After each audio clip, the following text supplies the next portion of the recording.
c'est notre site. Il y a d'ailleurs des collants pour mettre, semble-t-il, c'est à la mode, là, mettre ça sur mon ordinateur. Genre, tout le monde Alex est partout. Je continue à écouter Tech 3 Lab. Merci. Très proche de HEC. Allez, il nous en reste 4. Là. Libéo. Wouh! Ouais, avec le t-shirt, pas le t-shirt, mais le coton ouaté. Ah! Mais est-ce que c'est... Moi, à chaque fois que j'entends coton ouaté maintenant, là, j'ai juste... Qu'est-ce que j'ai goût de dire, là? Hey! Tu le connais? Non?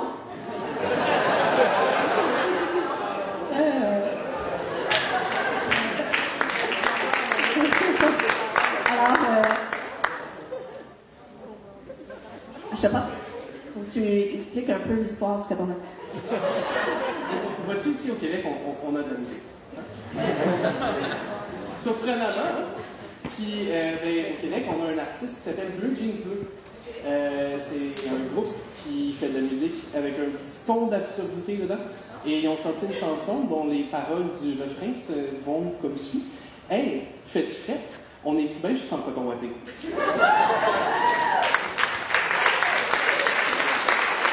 Tout le monde ensemble? Fais-tu frais? On est-tu bien juste en coton ouaté?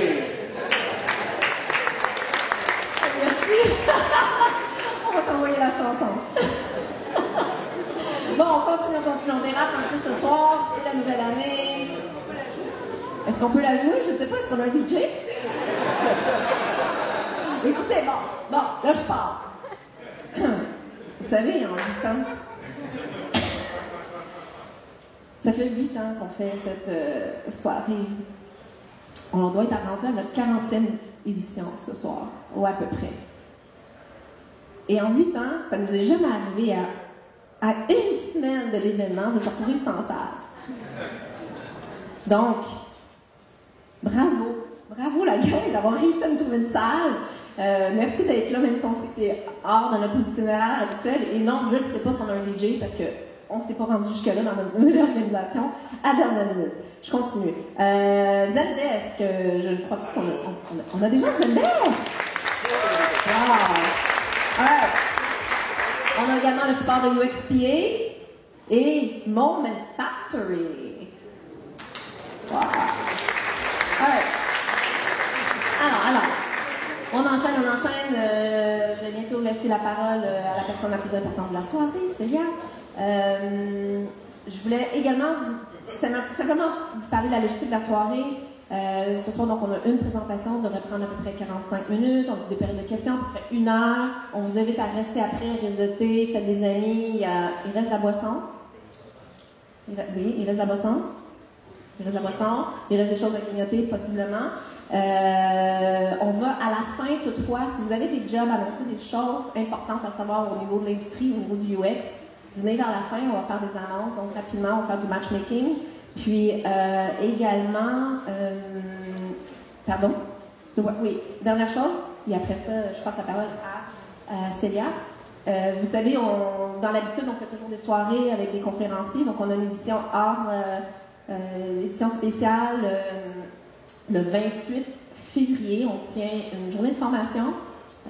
Pour ceux qui étaient là à la dernière édition, on a fait venir Cornelius qui nous a parlé de mapping d'écosystème. Ça a été, on a eu beaucoup de feedback positif, des gens qui voulaient en savoir plus. Donc, on a organisé une journée de formation. Ça se passe à la Maison Notman le 28 février. Les billets sont en vente. Il ne reste plus que 30 places. Je vous invite vraiment à regarder et à vous procurer des billets. Voilà, il ne reste plus qu'à dire, tweeter si vous tweetez toujours tout le TLM UX. Profitez de la soirée, merci d'être là. Puis, ben voilà.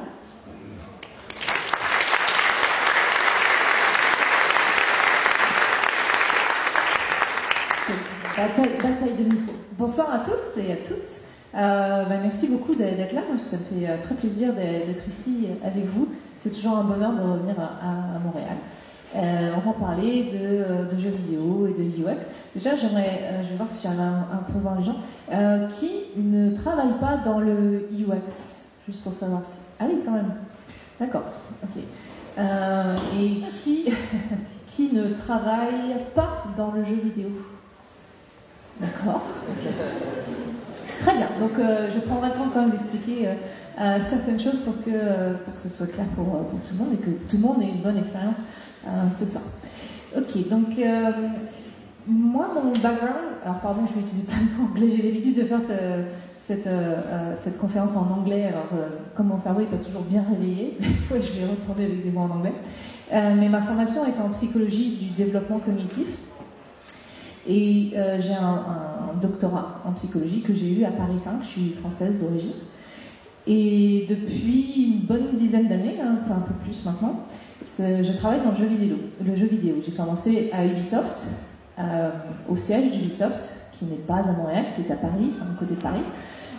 Ensuite, j'ai bougé à Ubisoft Montréal pendant à peu près 2 ans, où j'ai travaillé avec le laboratoire Playtest, et j'ai travaillé aussi sur la franchise Rainbow Six. Ensuite, j'ai bougé chez LucasArts, où j'ai travaillé sur des jeux Star Wars qui n'ont jamais vu le jour, comme Star Wars 1313 par exemple. C'était très douloureux, n'est-ce pas Nico? Parce que évidemment Disney a racheté Lucas et a fermé LucasArts. Et donc c'est à ce moment-là que je suis partie chez Epic Games en 2013. Et là-bas, je suis devenue directrice du User Experience au niveau studio. Donc j'ai travaillé sur différents projets, sur Unreal Engine. Alors ceux qui ne travaillent pas dans le jeu vidéo, on utilise un moteur, un engin d'ailleurs, on dit ici, pour faire les jeux. Donc c'est un outil qu'on utilise, c'est assez complexe. Donc j'ai travaillé sur Unreal Engine, qui est un engin, et j'ai travaillé sur plusieurs jeux, y compris Fortnite. Voilà, donc j'ai quitté Epic en octobre 2017, et donc ça fait plus de 2 ans maintenant que je suis indépendante et je fais du consulting, et donc j'essaye de partager l'amour du UX et de bonnes expériences et de faire partager aux gens pourquoi c'est important de mettre toujours l'humain au centre de ce qu'on fait et de prioriser la personne qui va jouer ou qui va utiliser nos produits. Voilà, oui, Fortnite. Voilà. Vous connaissez Fortnite? Oui? Non? Ok, c'est un petit jeu, c'est sympa. Ok, alors, je vais vous parler de 3 choses principales. Déjà, je vais vous parler un petit peu de sciences cognitives, parce que l'expérience d'un jeu vidéo et l'expérience de n'importe quoi se passe dans notre esprit. Donc c'est important de comprendre un petit peu comment notre cerveau fonctionne. Est-ce qu'on a des gens qui connaissent bien un peu les sciences cognitives? Si vous pouvez lever la main un petit peu. Ok. Alors, donc les sciences cognitives, c'est l'ensemble des disciplines qui étudient les processus mentaux, comme l'attention, le langage, etc. Et l'idée, c'est un petit peu de comprendre comment le cerveau apprend, comment le cerveau appréhende et traite l'information autour de nous. Ça, c'est important parce que c'est le cerveau des personnes qui vont utiliser votre produit ou qui va jouer au jeu, il va se servir de son cerveau pour avoir l'expérience avec le produit. Donc il faut un petit peu comprendre comment ce cerveau fonctionne afin d'améliorer l'expérience. Quand vous apprenez quelque chose, ou quand vous percevez, ou quand vous traitez de l'information autour de vous, ça passe toujours d'abord par la perception. Donc vous avez vos sens qui vont recevoir des stimuli. On a beaucoup de sens, on en a plus que 5. Je sais qu'on a l'habitude de parler des 5 sens, mais c'est partie des mythes. Il y a beaucoup de mythes sur l'être humain, sur le cerveau. On a beaucoup plus que 5. Il n'y a pas de consensus pour l'instant sur combien exactement on en a. On en a plus que 20. Par exemple, vous pouvez sentir la température, ou vous pouvez ressentir votre corps dans l'espace. C'est-à-dire que vous pouvez fermer les yeux, et vous avez quand même à toucher votre nez. C'est ce qu'on appelle la proprioception. Donc tous ces sens vont nous permettre de comprendre ce qui se passe dans l'environnement. Et ce processus s'appelle la perception. Donc c'est la perception des stimuli autour de nous. Ensuite, cette information qui nous vient de nos sens va être traitée Et si vous apprenez quelque chose de nouveau par rapport à votre environnement, mais ça va changer quelque chose physiquement dans votre mémoire. On a ce qu'on appelle des connexions synaptiques. Donc les synapses sont des connexions entre neurones. Et quand vous apprenez quelque chose, ça va faire des modifications synaptiques, donc physiques, dans votre cerveau. Donc quand vous avez des gens qui sont un peu inquiets par rapport aux jeux vidéo, et on entend souvent des gens qui disent mais ça va modifier le cerveau des enfants, ça va changer la connectique du cerveau des enfants. Oui, mais tout ce que vos enfants font va changer leur cerveau. Et c'est important en fait que notre cerveau ne soit pas figé, c'est grâce à ça qu'on peut s'adapter à notre environnement qui est tout le temps en train de changer. Donc oui, jouer à des jeux vidéo va changer votre cerveau, apprendre un instrument de musique change votre cerveau, regarder une série télé change votre cerveau. Là ce soir je suis en train de changer votre cerveau, mais c'est tout à fait normal, il n'y a rien à craindre. Donc entre la perception et un changement dans la mémoire, il y a beaucoup de choses qui se passent évidemment, il y a beaucoup de facteurs notamment qui vont avoir un impact sur la qualité du traitement de l'information, la qualité des apprentissages. Il y a des facteurs biologiques, notre ADN fait des changements bien sûr, on a des facteurs physiologiques, si vous êtes un peu fatigué, là c'est la fin de la journée, c'est un peu plus difficile de mémoriser des choses, et on a des facteurs comme ceci. On va surtout parler de l'attention ce soir. Comme vous le savez, et comme vous le répétez aussi à vos enfants, si vous en avez, il faut être attentif pour apprendre quelque chose. Donc c'est vraiment très important de faire attention à certaines choses pour les apprendre. Donc évidemment, ça c'est un processus très global de ce qui se passe dans le cerveau. C'est pas aussi simple que ça. On n'a pas des petites boîtes bien séparées, bien indépendantes les unes des autres. On n'a pas un traitement comme ça de l'information qui est forcément sériel.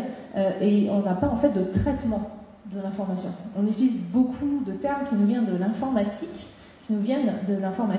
tout simplement parce que c'est une métaphore qui nous aide à comprendre un petit peu comment le cerveau fonctionne, parce qu'on a l'habitude aujourd'hui avec des ordinateurs, mais le cerveau ne fonctionne pas comme un ordinateur.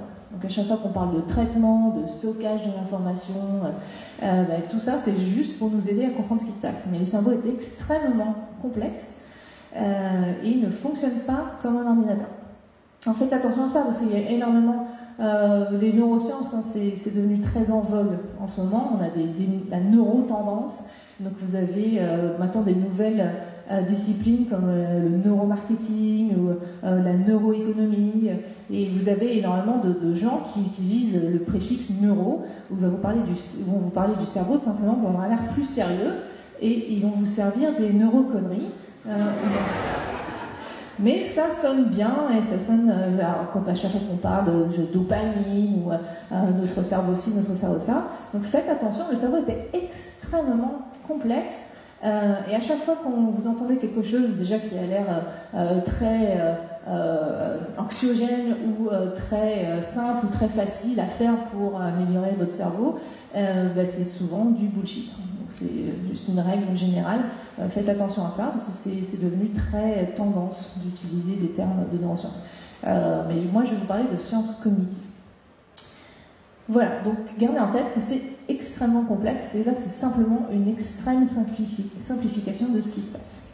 On va parler de chacun, de la perception de la mémoire et l'attention, et pour chacun de ces éléments-là, je vais vous donner la limite la plus importante de notre cerveau, parce que notre cerveau a de grandes capacités, mais aussi de grandes limites.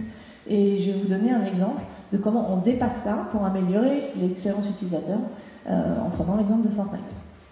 Alors la perception, on va voir ce que ça donne avec mon public ce soir. Est-ce que vous pouvez me dire qu'est-ce que vous percevez dans cette image? Alors, vous pouvez le crier si vous voulez. Ok, je l'ai entendu.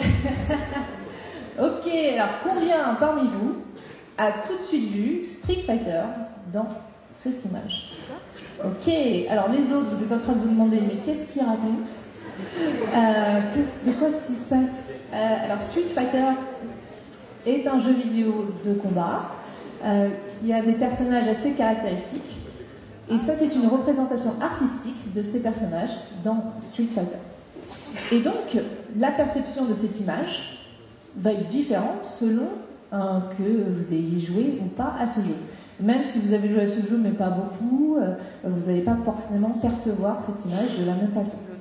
Et tout ça, c'est pour vous illustrer que la perception est subjective. Elle n'est pas la même en fonction de votre connaissance antérieure.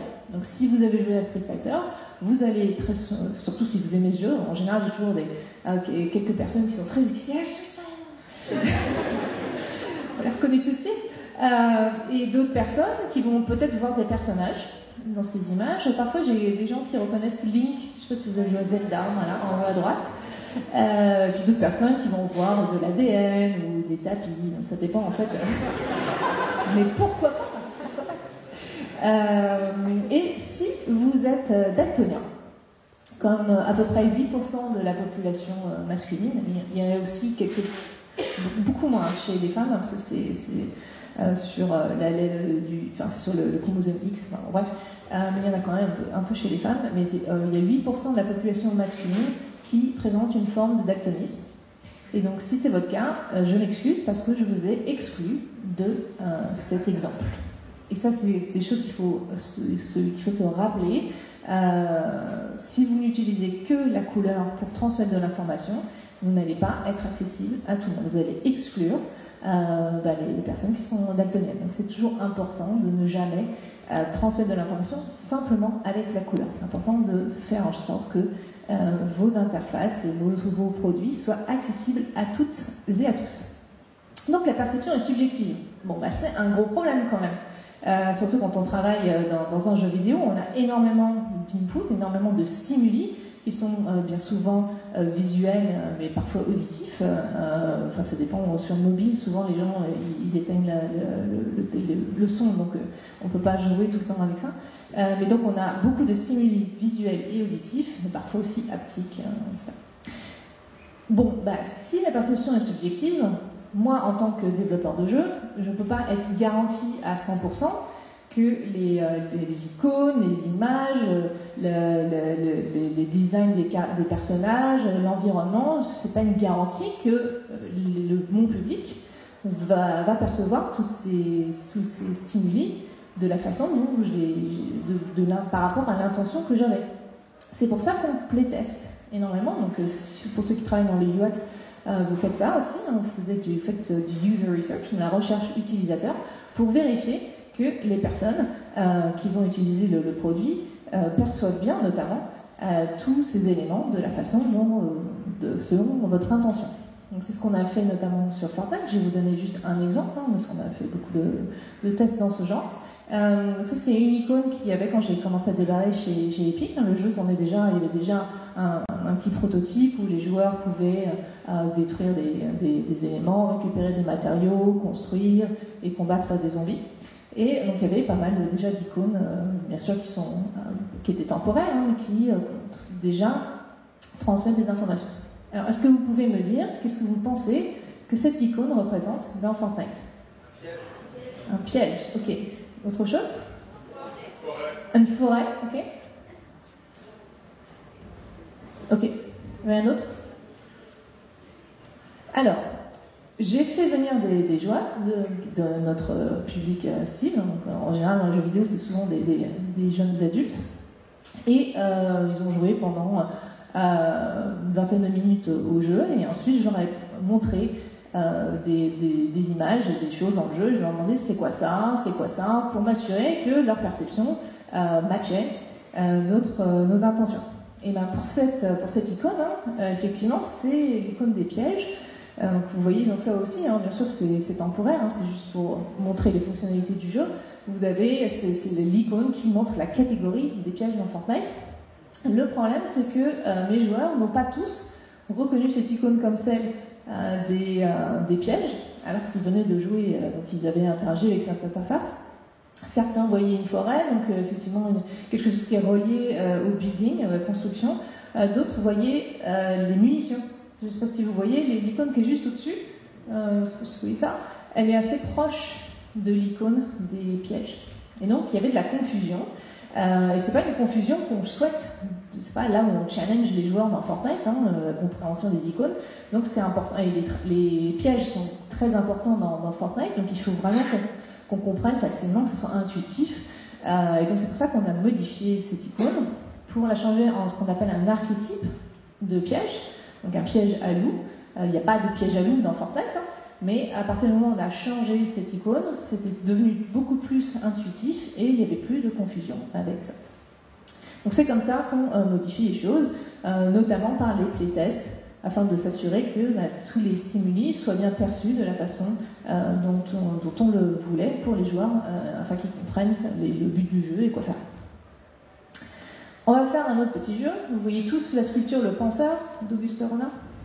Ok. Est-ce que vous pouvez essayer de vous rappeler quelle est la position exacte du penseur et donc sur quelle jambe repose quel bras du penseur? Alors, la droite, quoi? Droite et droite? Droite, droite. Alors, j'ai droite, gauche. Alors, qui dit droite, droite? Droite sur droite, comme ça. Ok. Qui dit droite, gauche, croisée? Ok. Et qui dit l'inverse? Gauche, gauche. Et gauche, droite? Ok. Alors, la réponse en image. Il a en fait les deux bras. Il a les deux bras sur la jambe gauche. C'était une question piège. Et oui, alors pourquoi je vous pose cette question piège? C'est pas juste pour le fun, enfin c'est rigolo quand même. Mais l'idée, c'est de vous faire ressentir à quel point notre mémoire est faillible. Même pour cette sculpture qui est assez iconique, on la connaît souvent, on la connaît, on l'a vu plusieurs fois, mais quand on doit se rappeler exactement de comment elle est, c'est là où on n'arrive plus à se rappeler précisément de la posture. C'est parce que quand on a vu ces images-là, souvent on a eu un traitement assez superficiel de l'information. Peut-être on ne l'a pas vu en vrai, on l'a vu qu'en image. Mais si vous êtes un artiste qui a voulu dessiner le penseur ou que vous l'avez sculpté vous-même, là, dans ces cas-là, vous avez beaucoup plus de chances de mémoriser la sculpture de façon beaucoup plus précise. Mais c'est parce que le traitement de l'information a été plus profond. C'est pour ça que c'est important dans l'éducation. On demande aux enfants de faire des exercices. C'est parce que quand on traite l'information de façon plus profonde, on la mémorise mieux et plus durablement. Donc la mémoire est faillible.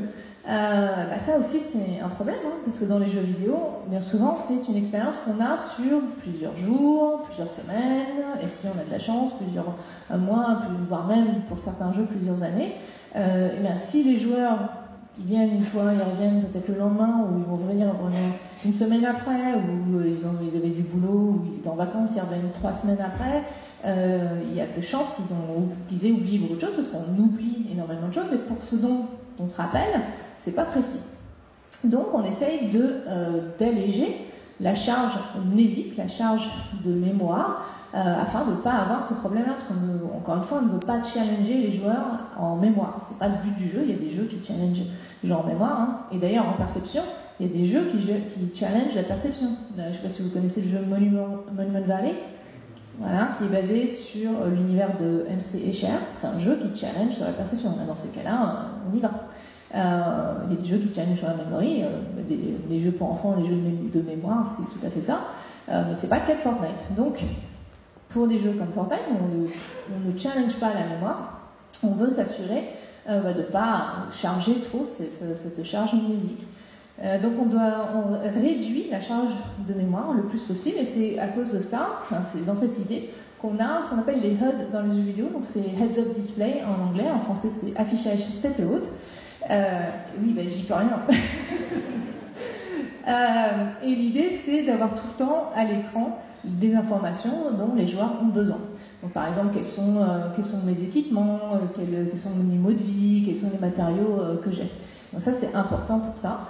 Dans Fortnite également, à chaque fois qu'on est proche d'un objet qu'on peut ouvrir, on va avoir un petit pop-up sur l'écran qui va nous dire sur quelle touche appuyer. On ne demande pas aux joueurs de se rappeler de cette information-là.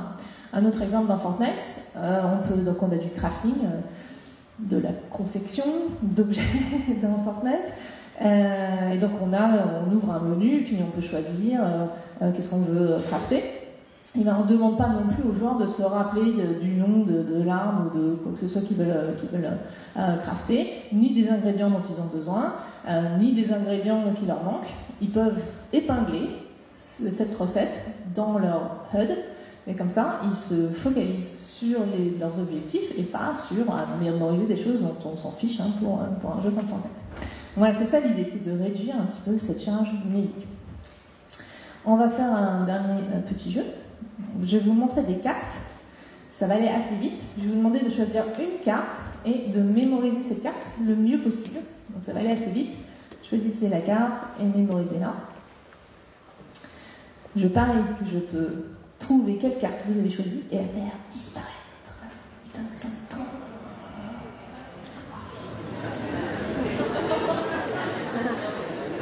Magie. Bon, vous n'êtes pas impressionné du tout, c'est pas grave. Je ne suis pas magicienne de profession, mais effectivement, j'ai changé toutes les cartes. Au moins, ça vous fait rire. Alors, il faudrait vraiment que j'apprenne à faire des tours de magie, ce serait plus impressionnant, mais bon. Qu'est-ce qui s'est passé là? En magie, on appelle ça en anglais la misdirection. Donc on détourne l'attention du public pour faire quelque chose d'autre et on y vole du feu parce que nos ressources attentionnelles sont très fragiles, enfin sont très réduites.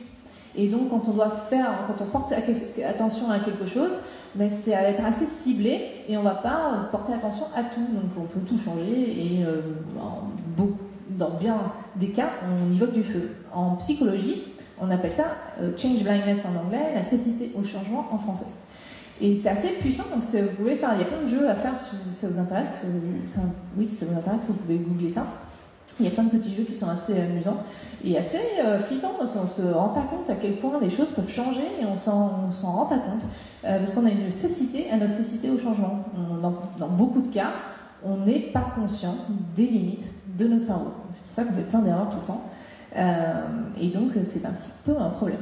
Donc, dans les jeux vidéo, il y a beaucoup de jeux vidéo qui challengent l'attention. Les jeux d'action, en général, challengent l'attention. Mais il faut quand même qu'on s'assure qu'il n'y ait pas de surcharge attentionnelle. S'il y a trop de trucs à porter attention, ça devient un petit peu pénible. Et surtout, on s'assure qu'il n'y ait pas de surcharge attentionnelle à des moments où on transmet des informations importantes sur le jeu. Genre, un jeu vidéo doit s'apprendre par lui-même, sinon c'est pas fun. C'est pas comme un jeu de plateau où on doit lire les règles du jeu avant de jouer. Dans un jeu vidéo, c'est interactif. Les règles du jeu doivent s'apprendre par le jeu lui-même. Et donc, comme notre attention est très réduite, il faut s'assurer que de ne pas surcharger les joueurs et d'éviter ce qu'on appelle le multitâche qui n'existe pas. On peut faire du multitâche que pour les tâches très très simples, comme marcher et mâcher de la gomme.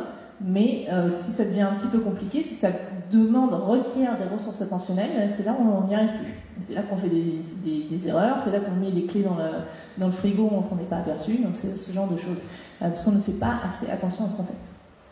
Or, si dans un jeu vidéo, vous donnez des informations genre à des moments où ils sont focalisés sur autre chose, donc ça c'est un exemple à ne pas faire dans Fortnite, on testait plein de moments où comment est-ce qu'on va apprendre aux joueurs les mécaniques et les règles du jeu dans Fortnite, notamment comment se soigner. Donc, vous voyez là c'est ce qu'on appelle la barre de vie, pour ceux qui ne sont pas dans le jeu vidéo, elle se réduit quand on prend des coups, et dans Fortnite à l'époque, pour se soigner, il fallait consommer un item comme ça de vie. C'est plus le cas aujourd'hui, dans Fortnite on utilise des pièges pour se soigner. Mais peu importe, on va essayer de voir comment est-ce qu'on peut apprendre ça aux joueurs de façon naturelle, sans pas pénible. Et donc l'idée, c'était la première fois que les joueurs ont leur barre de vie qui descend en dessous de 50%, c'est à ce moment-là qu'on va leur expliquer comment se soigner. Et donc ça ressemble à ça. Donc ça c'est une image, une vidéo de playtest. Donc là, vous voyez là ça flash. Et là, on a une information comment faire pour se soigner. Et puis ça disparaît. Bon, bah là, comme vous en doutez, dans le playtest, ce qui s'est passé, c'est que la grande majorité des joueurs ne se sont même pas aperçus qu'il se passait quelque chose dans le web. Ils ne se sont même pas aperçus qu'il y avait un truc qui flashait, qu'il y avait un truc qui apparaissait, parce que quand on est concentré sur quelque chose, on ne voit pas qu'il y ait des changements dans l'interface. Donc ça c'est important. Alors il y a des jeux d'horreur qui vont jouer avec ça, même les films d'horreur vont jouer avec ça, mais la plupart du temps on essaye de s'assurer que c'est des informations importantes qu'on transmet aux joueurs, que les joueurs aient les capacités attentionnelles de pouvoir porter attention à ces messages. Donc, rappelez-vous, on ne peut pas faire du multitâche. Alors, pour le coup, vous pouvez le dire à vos enfants, parce que vos enfants, je suis sûre, vous bassinent en vous disant qu'ils peuvent faire du multitâche. Ils ne peuvent pas, hein, même s'ils font plein de trucs en même temps, ils ne le font pas bien. Bon, bah, ça, il faut le savoir. Voilà. Mais on a la pension, nous aussi, en tant qu'adultes, on a tendance à faire plusieurs choses en même temps, notamment quand on conduit. Ça, c'est très déconseillé, bien sûr, pour les mêmes raisons. Donc voilà, donc le multitask, c'est un mythe. Donc voilà, très brièvement, c'est pour ça qu'on a besoin de comprendre un petit peu comment le cerveau fonctionne, afin d'anticiper les problèmes, et surtout quand on fait des playtests, c'est de comprendre d'où viennent les problèmes, parce que sinon ça nous prend trop de temps de fixer tous ces problèmes. Donc rappelez-vous que la perception est subjective, l'attention est très réduite, et notre mémoire est faillible. Donc à cause de ça, on utilise des principes, des grands principes et des guides pour nous guider, afin d'éviter les écueils et d'éviter les erreurs les plus évidentes dès le début. Donc ça, c'est le cadre de travail que j'utilise pour le Game UX, donc l'approche d'expérience utilisateur appliquée aux jeux vidéo, qui est en deux grandes parties: l'utilisabilité, que vous connaissez pour ceux qui sont en UX, l'utilisabilité pour ceux qui ne sont pas en UX, c'est l'habilité de l'objet ou de l'interface à être utilisable. Si on prend, j'ai pas de bouteille d'eau, souvent j'ai une bouteille d'eau, les bouteilles d'eau, elles sont plus serrées au centre, c'est pour que ce soit plus facile à attraper. C'est de l'ergonomie physique. Ou le bouchon, il y a des petits crans pour que ce soit plus facile à attraper et tourner. Donc ça, c'est de l'ergonomie physique. Dans les interfaces analogiques, on utilise ça. Dans les interfaces digitales, comme les sites internet, les apps, les jeux, c'est de l'ergonomie plus cognitive.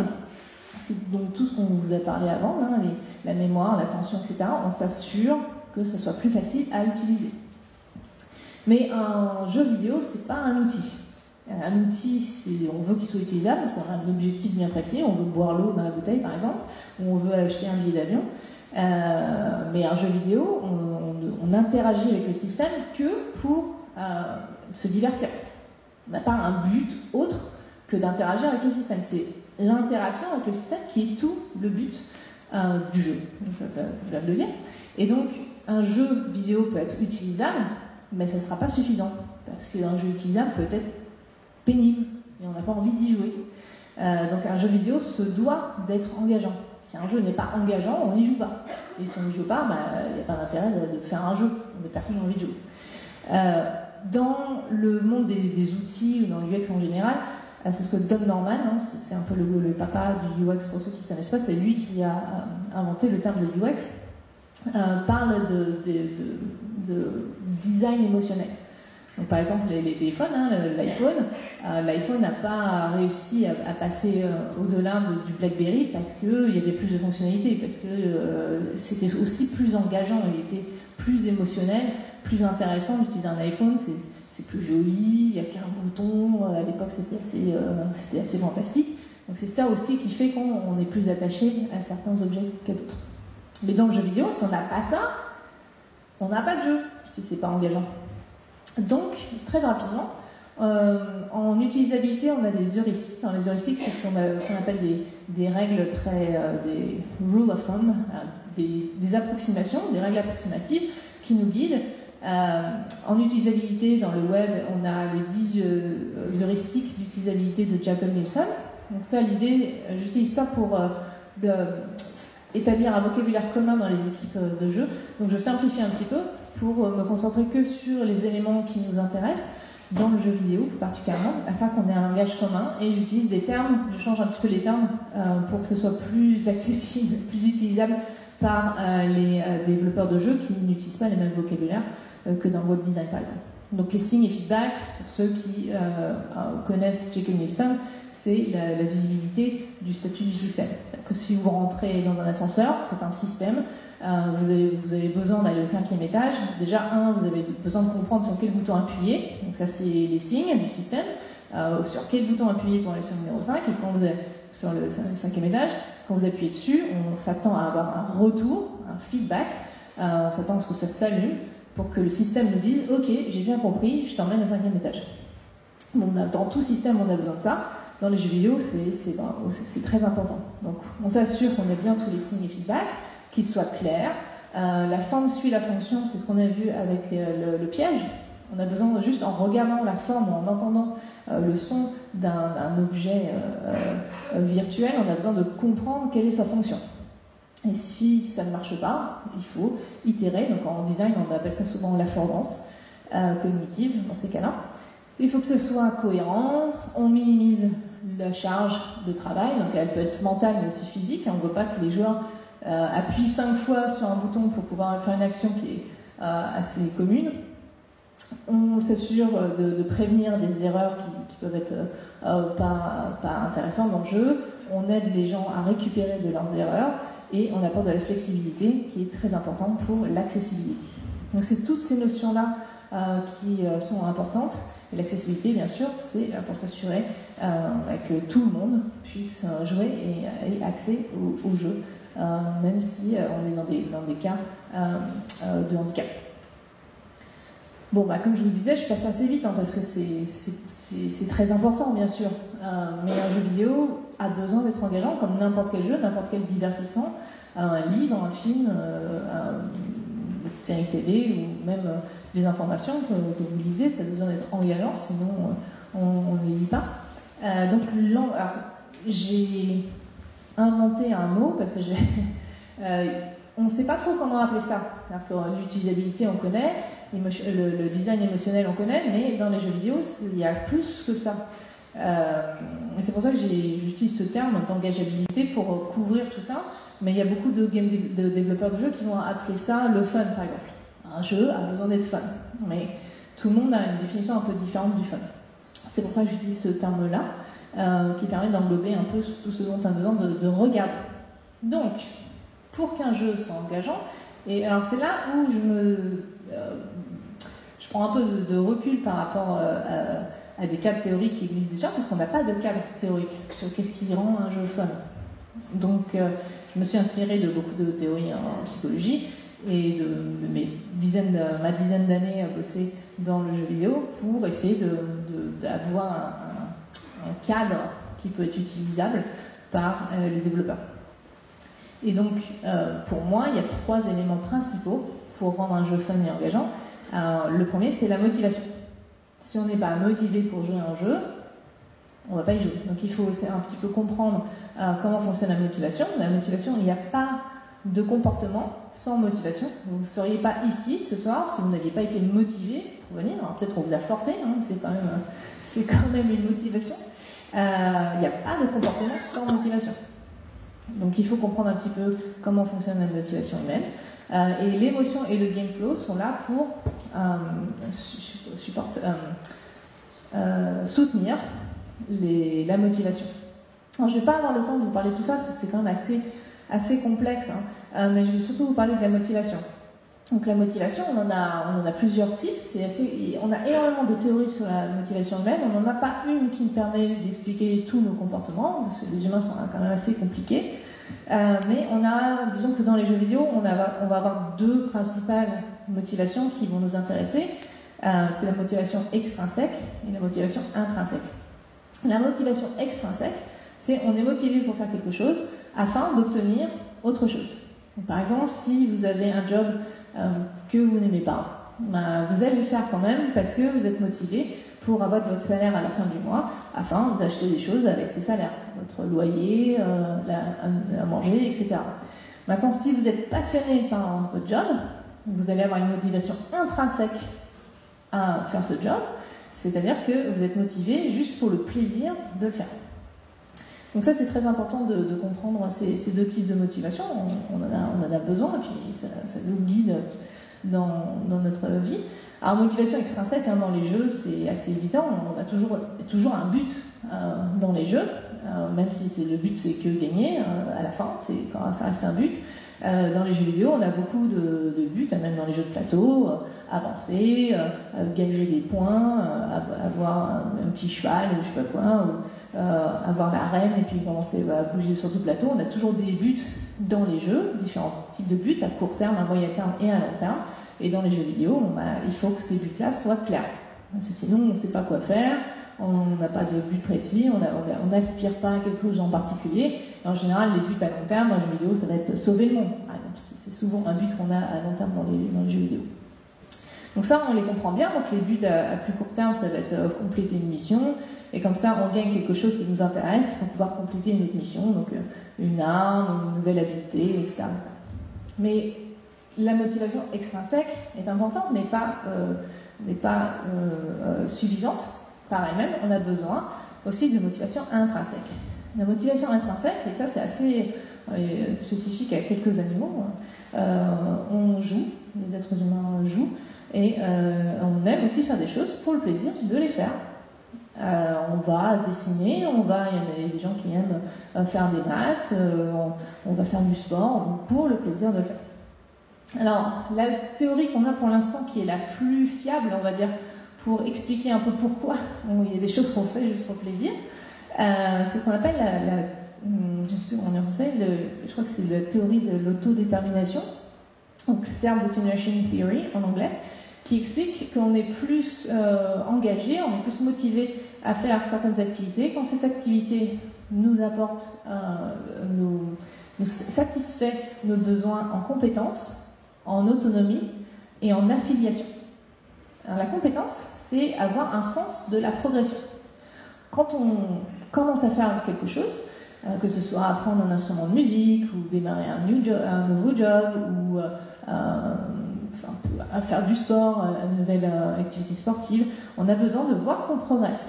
Si on progresse à chaque fois qu'on s'entraîne, c'est satisfaisant, ça nous donne l'envie de continuer. Et si on ne progresse pas, c'est là où on va arrêter. Ça nous arrive, souvent je prends l'exemple de quand on essaie de maigrir, parce que ça nous arrive à beaucoup de gens de faire des efforts pour mincir. Ce qui se passe, c'est qu'on va se forcer à ne pas manger les trucs qui sont super bons. Mais si on voit que toutes les semaines on se pèse et on voit qu'on perd du poids, ça nous encourage. Au moins on fait tous ces efforts-là pour quelque chose. Et inexorablement, à un moment donné, on va atteindre un plateau, donc on va continuer à ne pas manger les trucs qui sont super bons, mais on va se poser et ça ne bouge pas. Voire pire, des fois ça remonte.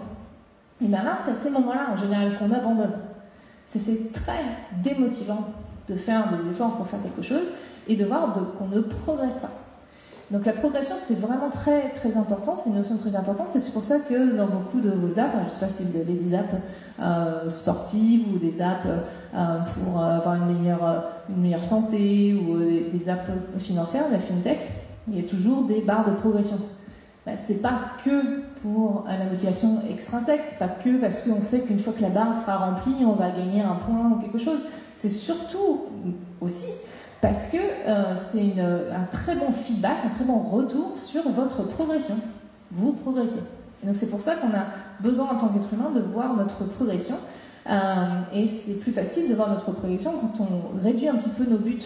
En janvier, on a tendance à se dire, ah, voilà, je vais perdre 20 livres cette année, allez, on y va, go. Mais c'est dur de se voir progresser vers ce but qui est très loin. C'est pour ça que c'est important de découper et se donner des buts plus courts. Ça nous encourage à continuer. Donc ça, évidemment, c'est très important pour l'éducation également. L'autonomie, c'est le sens de pouvoir s'exprimer. Donc on aime bien s'exprimer, on aime bien montrer qu'on est différent par nos vêtements, par notre coupe de cheveux. Et donc dans les jeux vidéo, c'est pareil, on a besoin de pouvoir s'exprimer. Donc ça se passe souvent par tout ce qui est ce qu'on appelle les cosmétiques, donc les costumes qui ne changent pas le gameplay, mais qui changent notre allure. Ça peut être, il y a beaucoup de jeux qui au départ, on doit éviter notre personnage, choisir comment on veut que notre personnage soit. Ça peut être choisir le nom de notre base ou choisir notre bannière. Ça c'est important pour ressentir ce sens de l'autonomie. Et c'est pas que dans les cosmétiques, C'est aussi très important dans les jeux qu'on appelle bac à sable. Alors, on a des jeux vidéo qui sont systémiques et on peut jouer un petit peu comme on veut. Alors, je ne sais pas si vous connaissez Minecraft, c'est un très bon exemple de ça. C'est des Lego pour digitaux, si vous voulez. Les Lego, c'est un jeu aussi qui apporte énormément d'autonomie. Parce qu'on peut faire ce qu'on veut avec. Et quand on a un but, il y a des jeux qui offrent énormément de possibilités d'atteindre ces buts. Alors qu'il y a d'autres jeux, il faut faire exactement des choses bien précises pour gagner. Bon, là, dans ces cas-là, il y a moins d'autonomie. Les jeux qui offrent plus d'autonomie sont plus satisfaisants parce qu'on aime bien, même au boulot. Je suppose que vous le sentez, si votre boss vous demande de faire quelque chose d'une certaine façon, c'est un petit peu agaçant. On a envie d'avoir des buts, mais on a envie de le faire comme on veut. C'est ça, c'est ce besoin d'autonomie. Et enfin, l'affiliation. On est des êtres qui sont très sociaux. C'est grâce à ça qu'on a survécu, quand même. C'est grâce à notre coopération. C'est pas parce qu'on avait des griffes impressionnantes ou des dents puissantes. C'est grâce à notre coopération. Et donc, on aime bien les jeux ou les activités où on peut coopérer, on peut être ensemble. Et dans les jeux vidéo, il y a aussi beaucoup de compétition. Alors, ce qui est un peu étrange, c'est qu'on se focalise beaucoup sur la compétition alors que la coopération est plus puissante. Et d'ailleurs, même si vous regardez les sports, il y a beaucoup de sports qui sont compétitifs, mais en coopération, des sports d'équipe. Donc même dans la compétition, on aime bien pouvoir coopérer avec un groupe. Bon, les activités qui nous procurent ce genre de choses sont plus engageantes, et c'est pour ça qu'on a des choses qu'on aime faire juste pour elles-mêmes, parce qu'elles nous apportent ça. Donc dans un jeu, on essaie de s'assurer que les buts soient clairs, que les joueurs puissent comprendre quoi faire. Et quand on veut leur apprendre quelque chose, par exemple dans la version, j'ai beaucoup travaillé sur la version Sauver le monde, Save the World, dans Fortnite, qui est un peu plus mode histoire, on voulait s'assurer d'apprendre aux joueurs comme construire à un des moments où ça a du sens de le faire pour qu'ils soient motivés de le faire. Et donc par exemple, on apprend à construire, on est dans une grotte, et on arrive au bout de la grotte, mais là on ne peut pas sortir. C'est là qu'on apprend aux joueurs, si tu veux sortir, il faut que tu apprennes à construire un escalier. Donc voilà, c'est ça l'idée, c'est essayer on rend le jeu plus intéressant, plus engageant, en essayant de comprendre comment motiver les joueurs à dépasser des challenges dans les jeux et à apprendre les règles du jeu, parce que apprendre un jeu vidéo, c'est beaucoup une expérience d'apprentissage. Donc voilà en gros ce que j'appelle les ingrédients qui peuvent nous guider. Il n'y a pas de recette miracle pour faire un jeu vidéo à succès qui sera fun et engageant, mais on a des ingrédients, et en fonction du jeu que vous voulez faire, vous allez changer un petit peu les ingrédients et mettre le challenge là où vous voulez le mettre. Il y a des jeux, par exemple, où le challenge est dans la charge physique. Les jeux, par exemple, Guitar Hero, où il faut jouer de la guitare, il y a une grosse charge physique pour appuyer sur les boutons. Donc il y a des jeux qui vont justement ne pas éviter cette charge physique minimale. Tout le but du jeu est de maîtriser cette charge physique.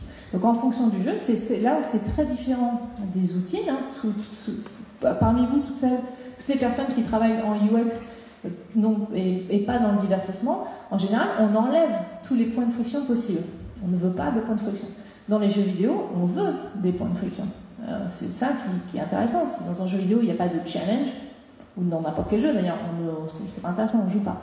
Donc on décide à l'avance quel type de jeu on fait, et donc c'est là comme ça qu'on va faire notre petite recette avec ces ingrédients afin d'offrir le challenge qu'on veut offrir. Voilà en gros, je vais très très vite, évidemment c'est beaucoup plus complexe que ça. Et pour finir, afin de s'assurer qu'on comprend bien où sont les problèmes et qu'on trouve les bonnes solutions à ces problèmes-là, on utilise la méthode scientifique, donc une approche hypothético-déductive. On a des hypothèses et on va tester ces hypothèses dans les laboratoires de playtest afin de s'assurer que le jeu, qu'on puisse l'améliorer. Donc ça, c'est par exemple la salle de playtest que j'avais à l'Epic Games. On observe un peu, on teste le jeu, on ne teste pas les joueurs, mais on demande à des joueurs qui ne connaissent rien du jeu de jouer au jeu afin de voir qu'est-ce qui est compréhensible, qu'est-ce qui n'est pas compréhensible, afin qu'on puisse améliorer ça. Et quand on trouve un problème, tout l'intérêt, c'est de trouver d'où ça vient. C'est là que c'est difficile, parce que fixer des problèmes, ça c'est facile, on sait faire, mais fixer les bons problèmes, c'est ça qui est difficile. Et donc, on fait des enquêtes.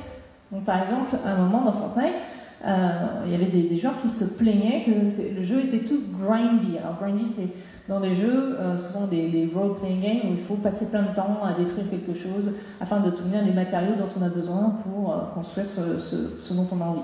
Et à un moment, dans Fortnite, au bout d'un moment, quand on est dans un certain niveau, les joueurs se plaignaient que ça prenait vraiment beaucoup de temps de récolter des ressources. Bon, alors, d'où est-ce que ça vient, ça ? Est-ce que ça vient du design lui-même ? On a des gens dans le jeu vidéo qui s'appellent des system designers, ils designent le système des jeux, comment on progresse, etc. Est-ce qu'il y a un problème de maths ? Donc le system designer vérifie, il m'a dit non, c'est pas dans les maths sont bonnes. Ok, alors si c'est pas dans les maths, est-ce que ce serait pas dans la perception que les joueurs en ont ? Donc c'est pour ça aussi qu'on pose des questions de perception, comment tu as trouvé ci, comment tu as trouvé ça, afin de voir d'où vient le problème. Parce que rappelez-vous, la perception est subjective. Donc souvent on a des problèmes qui ne sont pas liés à la réalité du design, mais à la perception que les joueurs en ont. Donc je vais vous donner un exemple. Bien sûr on a fait pas mal d'hypothèses pour ça. Pourquoi, malgré les maths qui sont bonnes, pourquoi les joueurs sentent que c'est trop long pour récolter des éléments. Alors, une de mes hypothèses, c'est quand les joueurs commencent à détruire quelque chose dans Fortnite, on a ce petit élément qui apparaît dans l'interface qui s'appelle le weak point, donc un point faible. Et l'idée, c'est qu'on indique au joueur le point faible d'un objet afin que le joueur vise ce point faible et détruise l'objet beaucoup plus rapidement. Donc ça, c'est ce qu'on appelle du game feel, c'est pour rendre l'interaction plus intéressante, pour qu'après on suit le petit point, c'est un mini-jeu dans le jeu si vous voulez. Et donc les maths étaient basées sur ça, sur la supposition que les joueurs vont voir ça et vont viser cet élément. Or, en playtest, voilà ce qu'on observait.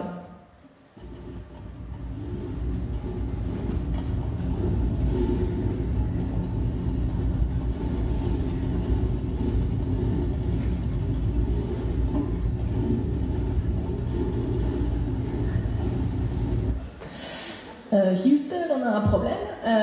Les joueurs ne visent pas cet élément.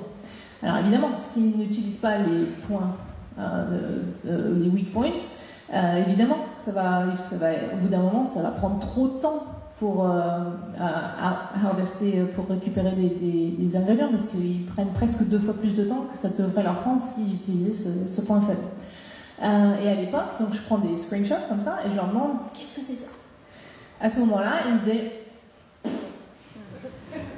ok, alors, bon, moi je me dis ça, c'est parce que les ressources attentionnelles, ils sont en train de se focaliser sur quelque chose d'autre, ils n'ont pas assez de ressources attentionnelles pour regarder ce qui se passe partout, donc ils ne le voient pas, c'est pas assez prégnant, c'est pas assez, ça ne ressort pas assez par rapport au reste. Donc, avec les UI, les artistes UI, ils ont modifié cet élément, l'ont rendu beaucoup plus contrasté par rapport au reste du jeu. C'est bleu, c'est plus gros, ça ressemble à une cible, il y a une espèce de pulsion vers l'intérieur pour inciter les gens à viser. Je dis, ok, bon voilà, c'est vraiment évident, regardons ce que ça donne.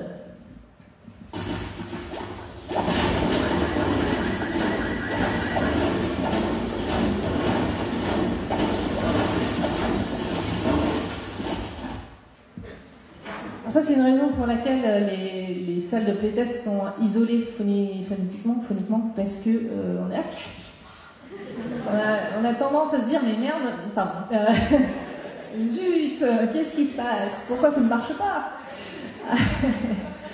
Et donc, pareil, je demande aux joueurs, qu'est-ce que c'est ça ? Et à l'époque, à ce moment-là, ils m'ont dit, ah, ça c'est le truc qui m'indique que je suis en train de viser cet élément. Ah, ok, donc là, ça y est, ils le voient, mais ils ne comprennent toujours pas à quoi ça sert. Donc on a un problème, comme je vous disais, que la forme n'explique pas la fonctionnalité. Donc les gens ne comprennent pas à quoi ça sert. Donc bon, bah, on est reparti pour essayer de comprendre comment changer ça. Et c'est là où les game designers, donc ceux qui font les règles du jeu, etc., Ils se sont dit, attendez, tu sais quoi, on va enlever ce weak point au début, et on va après l'offrir dans l'arbre de compétences. Alors, dans les jeux RPG, les jeux de rôle, on développe ces compétences, donc on achète des habiletés. Et on va mettre ça dans le skill tree, vous voyez, comme ici, donc c'est ce qu'on appelle les arbres de compétences. On va mettre ça dedans, comme ça, ça aura plus, les gens vont plus faire attention à ce que c'est. Donc c'est pour ça aussi que c'est très important. Quand on parle de UX, on a toujours tendance à se focaliser sur le UI, sur l'interface. Le UX concerne toute l'expérience de vos utilisateurs par rapport au système. Et donc, résoudre un problème ne se passe pas toujours dans le UI. Et donc, c'est ce qu'ils ont fait. Donc, au début, les joueurs n'ont pas le weak point, et puis à un moment, ils doivent le débloquer. Alors, ça ressemble à ça, puis avec un énorme texte, avec plein de trucs dessus, on espère toujours que les gens vont lire, mais ils ne lisent pas. Hein, ça, c'est un autre problème. Hein. Donc, ça ressemble à ça, donc plein de textes. Mais il y a quand même plus d'occasions de voir ce que c'est, on voit l'image, on voit une vidéo. Bon, ça va vite quand même, hein. Mais là au moins on se dit il y aura plus de ressources attentionnelles dédiées à ça, et à partir du moment qu'on a fait ce changement, on a plus d'infos.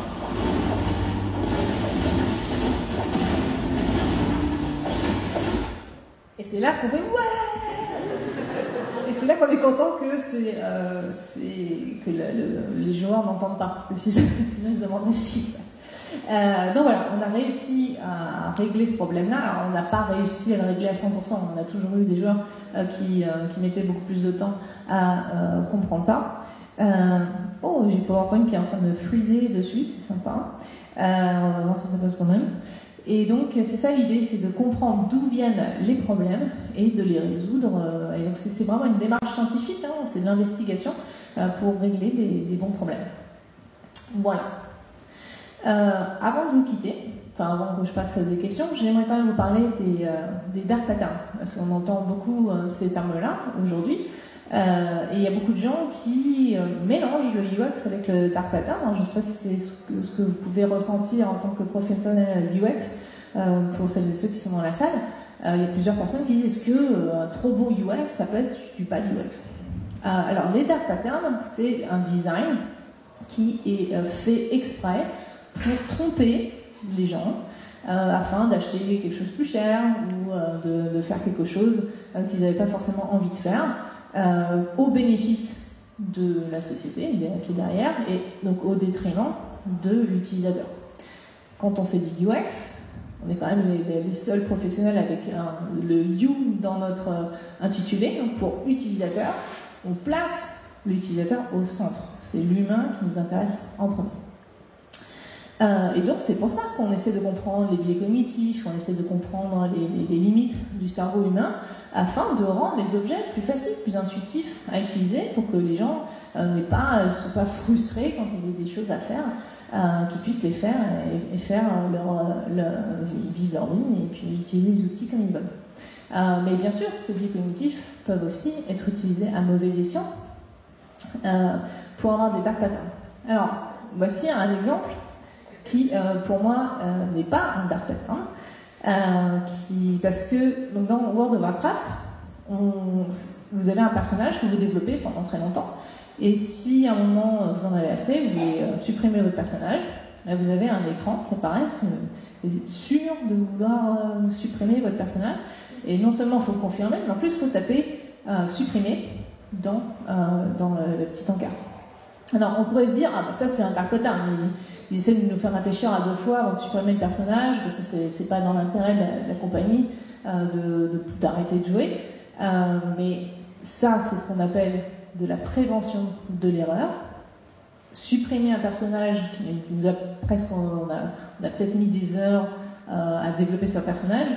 Supprimer un personnage par erreur, comme par exemple si vous essayez de fermer une fenêtre, vous avez travaillé sur un document pendant 2 heures et vous fermez parce que vous êtes pressé et que votre ordinateur il vous demande attends, t'es sûr de vouloir fermer parce que t'as pas sauvegardé voilà, c'est le même principe, c'est la prévention de l'erreur, et donc c'est du good UX, c'est win-win, c'est-à-dire gagnant-gagnant, on pense à l'utilisateur en premier. Alors après, ça pourrait être un dark pattern si le personnage derrière est en train de pleurer.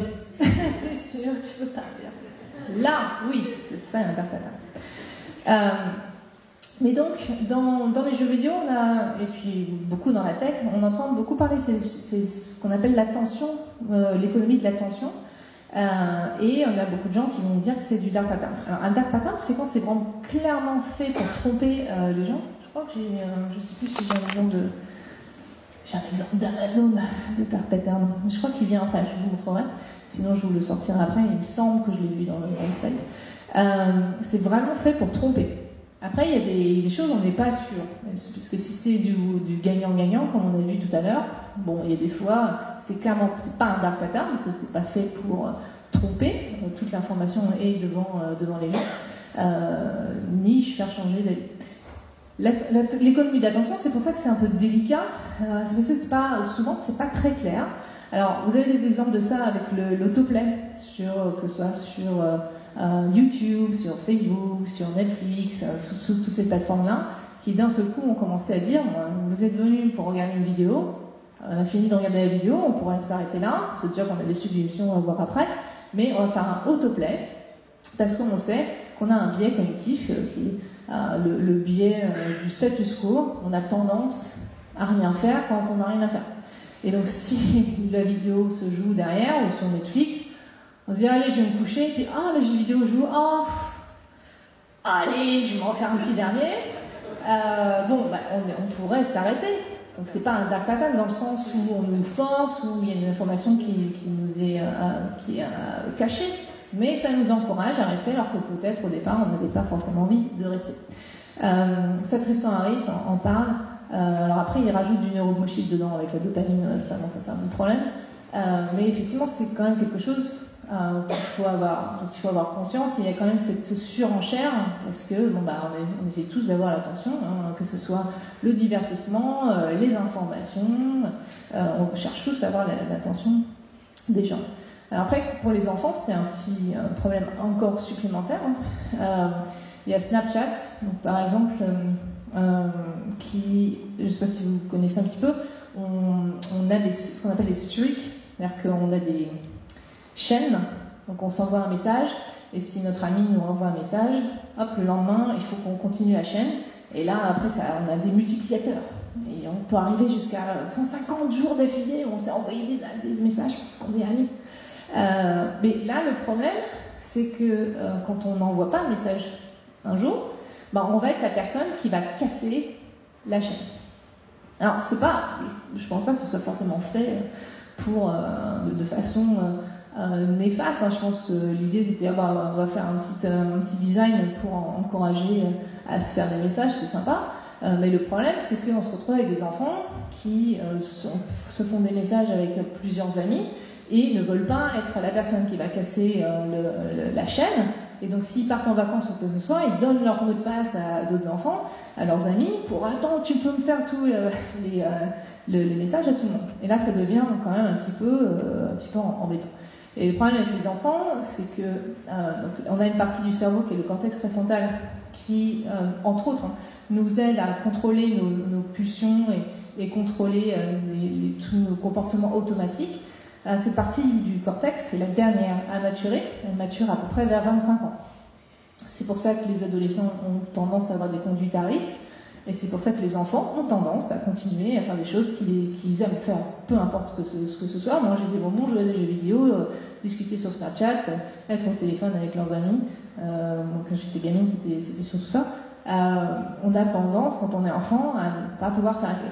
Alors, en tant qu'adulte, on n'est pas toujours très bon non plus. Des fois, on va regarder des séries pendant longtemps, on va faire des abus, mais en général, on arrive à réguler au bout d'un moment. Pour les enfants, ils sont en train d'apprendre la régulation, donc ça peut être plus difficile. Donc c'est pour ça que tous ces mécanismes-là, il faut faire un petit peu attention pour aider les enfants à justement contrôler ces pulsions. Et puis nous aussi, il faut qu'on fasse attention à ça. Et ça devient véritablement... C'est là où c'est difficile de voir où est la ligne. C'est pour ça que c'est compliqué de dire comment réguler ça. À l'adolescence, il y a pas mal de gens aujourd'hui qui réfléchissent à est-ce qu'il faudrait faire de nouvelles lois pour éviter ce genre de choses. Mais où est la limite? C'est pas aussi clair qu'un vrai dark pattern.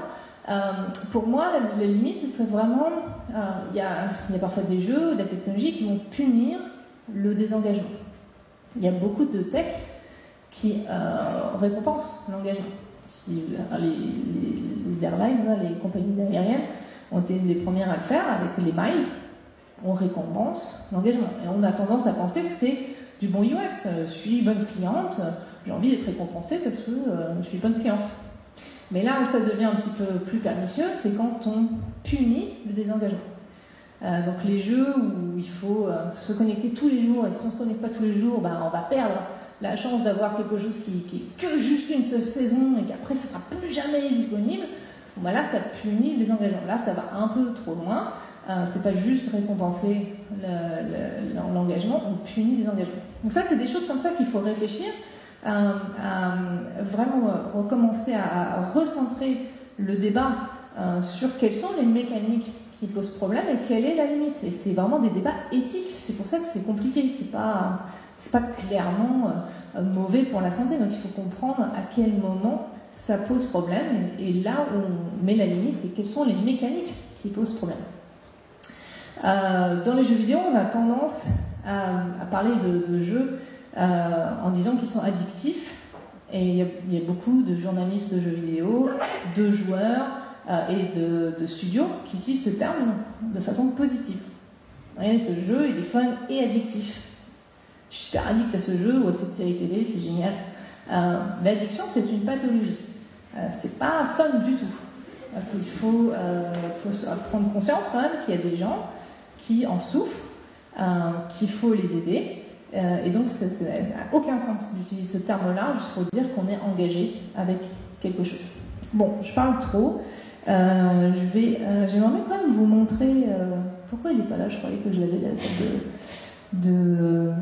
je vous la montrerai après. Je vais juste terminer ça. Il me semblait qu'elle était là, je suis désolée. Et donc, quand on réfléchit à la technologie, aux jeux vidéo, il faut commencer à se poser des questions d'éthique. Il faut commencer à regarder quelles sont les choses, les mécaniques qui vont un peu trop loin, quelles sont-elles, et où est-ce que ça va trop loin. Alors, dans les jeux vidéo et dans d'autres technologies, on peut avoir le guilt tripping, quand on fait ressentir de la culpabilité.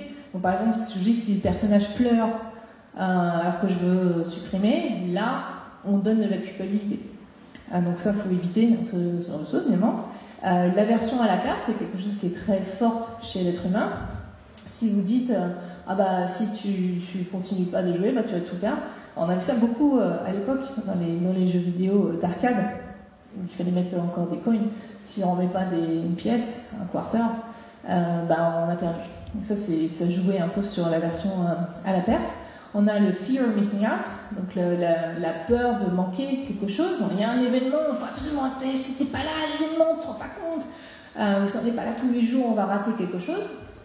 Donc à quel moment ça va trop loin. Le pay to win, donc c'est payer pour gagner, c'est-à-dire avoir des avantages par rapport aux autres, ou pour retirer des frictions dans un jeu, donc payer pour, si on n'a pas envie d'attendre pour avoir quelque chose. Ça peut devenir un petit peu dark pattern si c'est pas clair dès le départ. Parce que payer pour un jeu, c'est pas choquant. C'est dans ces cas, on pourrait dire que payer $60 pour un jeu, c'est un dark pattern. Mais quand même, à un moment, il y a des gens qui travaillent dessus, beaucoup d'artistes, de programmeurs, de designers. Ça a un prix. Mais ça peut être un problème quand c'est pas clair dès le départ qu'il va falloir payer certaines choses pour avancer dans le jeu. Et les obligations sociales, qu'il faut être là, si t'es pas là avec tes amis, tu les laisses tomber, ce genre de choses. Alors encore une fois, c'est pas nécessairement un dark pattern. L'obligation sociale, on l'a dans les sports d'équipe. Évidemment, si on a un match ce soir et qu'on ne vient pas, c'est quand même pas cool. On laisse tomber nos partenaires. Donc c'est pas toujours un dark pattern. C'est pour ça que c'est compliqué de parler de ces choses-là, parce que ça va dépendre du contexte, ça va dépendre du business model du jeu. Et ça va dépendre, est-ce que c'est gagnant-gagnant? Est-ce qu'il y a vraiment un intérêt pour tout le monde d'avoir ce genre de mécanique? Ou est-ce que c'est clairement gagnant pour la société et pas forcément gagnant pour les utilisateurs? Donc, les loot box aussi, donc ça vous avez sans doute en parlé de ça, donc les butins. Alors, les butins, c'est des récompenses à taux variable. On va avoir quelque chose parfois et parfois on ne va pas l'avoir. Ça, on en a dans tous les jeux, des récompenses variables, quasiment tous les jeux. On n'a pas ça dans les échecs, mais on a ça dans tous les jeux où on a un jet de dés où on doit tirer des cartes. On a toujours cette variabilité. Oh, j'ai des as ou oh, j'ai tiré double 6. Ça aussi, c'est une récompense variable. Là où ça devient un petit peu plus problématique, c'est quand c'est lié à la monétisation. Donc voilà, c'est pour ça qu'il faut vraiment réfléchir un petit peu à quels sont les problèmes, d'où ils viennent, quels sont les processus psychologiques derrière. Et en tant que UX, que professionnel de UX, alors c'est pas à nous seulement d'assurer qu'il n'y ait pas de comportements qui ne sont pas éthiques, hein, ça c'est à toute la société de penser à ça, mais c'est peut-être plus à nous de les flaguer, ces comportements. C'est nous qui sommes là pour défendre les utilisateurs. Fight for the user. Donc c'est quand même à nous d'essayer d'expliquer, attention, là ça va peut-être un petit peu trop loin, pourquoi est-ce qu'on a besoin de cette mécanique-là, est-ce qu'il n'y a pas une autre façon de faire. Voilà, donc rappelez-vous qu'il n'y a pas de design neutre. Ça vient du bouquin Nudge de Richard Thaler et Carl Sunstein, qui est très intéressant, qui explique comment on peut designer les environnements pour aider les gens à avoir des comportements qui les aident à avoir une vie plus équilibrée, à mettre leur ceinture de sécurité quand ils se mettent dans la voiture. Et donc c'est intéressant de réfléchir à chaque fois quand on a un design, il est fait pour manipuler dans le sens où on est influencé à faire certaines choses avec le design. Pour reprendre l'exemple de la sécurité routière, quand vous rentrez dans votre chat et que vous démarrez et que vous entendez un bip, là ça vous encourage, ça vous manipule, ça vous incite à mettre la ceinture de sécurité pour qu'on arrête d'entendre le bip. C'est ce qu'on appelle du conditionnement. C'est pas fait au détriment des gens, c'est fait pour s'assurer que les gens soient plus en sécurité. Donc c'est toujours ça qui est le problème, c'est pas le design lui-même qui va être un dark pattern, c'est l'intention qu'il y a derrière. Donc c'est ça qu'il faut qu'on regarde. Voilà, donc rappelez-vous que le cerveau, avec très peu d'informations, arrive à faire sens de notre environnement. C'est comme ça qu'on a réussi à survivre par rapport à nos prédateurs. Mais c'est aussi pour ça qu'on fait ça très très vite. Parfois, on va tirer de mauvaises conclusions parce qu'on n'a pas fait vraiment attention. On se dit ah oui, ok, j'ai compris.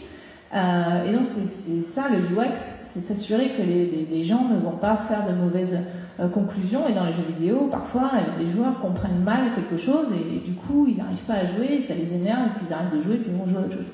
Donc c'est tout ce genre de choses qu'on essaie d'améliorer. Et voilà, donc c'est de ça dont je parle dans mon bouquin.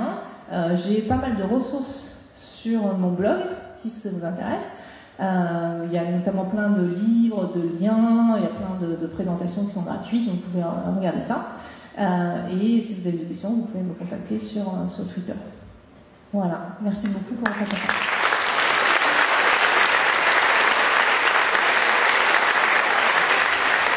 Et on en a un à faire gagner. Alors avant qu'on fasse ça, parce que ça m'énerve, je comprends pas pourquoi le truc d'Amazon n'est pas là. Ça, c'était vraiment un bon exemple de je pense qu'il est là-dedans, de dark pattern.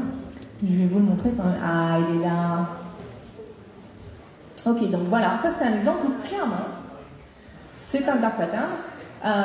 Ça, vous faites dans votre panier, donc vous achetez des trucs, vous mettez dans votre panier, et puis à un moment, vous faites le check-out, donc vous allez à passer à la caisse, et vous voyez cet écran avec un gros bouton orange qui nous incite à faire quelque chose. Ça, c'est du bon UX en général. On veut que les gens comprennent qu'est-ce qu'ils peuvent faire pour pas qu'ils aient à tout lire, donc on les aide à faire les actions dont ils ont besoin de faire. Sauf que là, Get Started, commencer, c'est pour souscrire à Amazon Prime. C'est pas pour Checkout. Si vous voulez Checkout sans souscrire à Amazon Prime, c'est sur ça qu'il faut cliquer. Et c'est beaucoup plus petit. Donc nous, en général, en UX, on s'assure que les éléments importants soient plus gros, soient plus visibles pour que les gens soient guidés. Là, c'est clairement, on fait exprès pour que ce soit plus difficile à voir. Et en plus de ça, il y a du guilt tripping, donc on dit genre, tu veux vraiment pas? C'est un peu mieux quand même, tu veux pas économiser $19? Donc voilà, ça c'est un exemple clairement de dark pattern. Là c'est clairement au bénéfice de la société et pas de l'utilisateur, c'est pas une situation de gagnant-gagnant. Voilà, c'est tout ce que je voulais dire.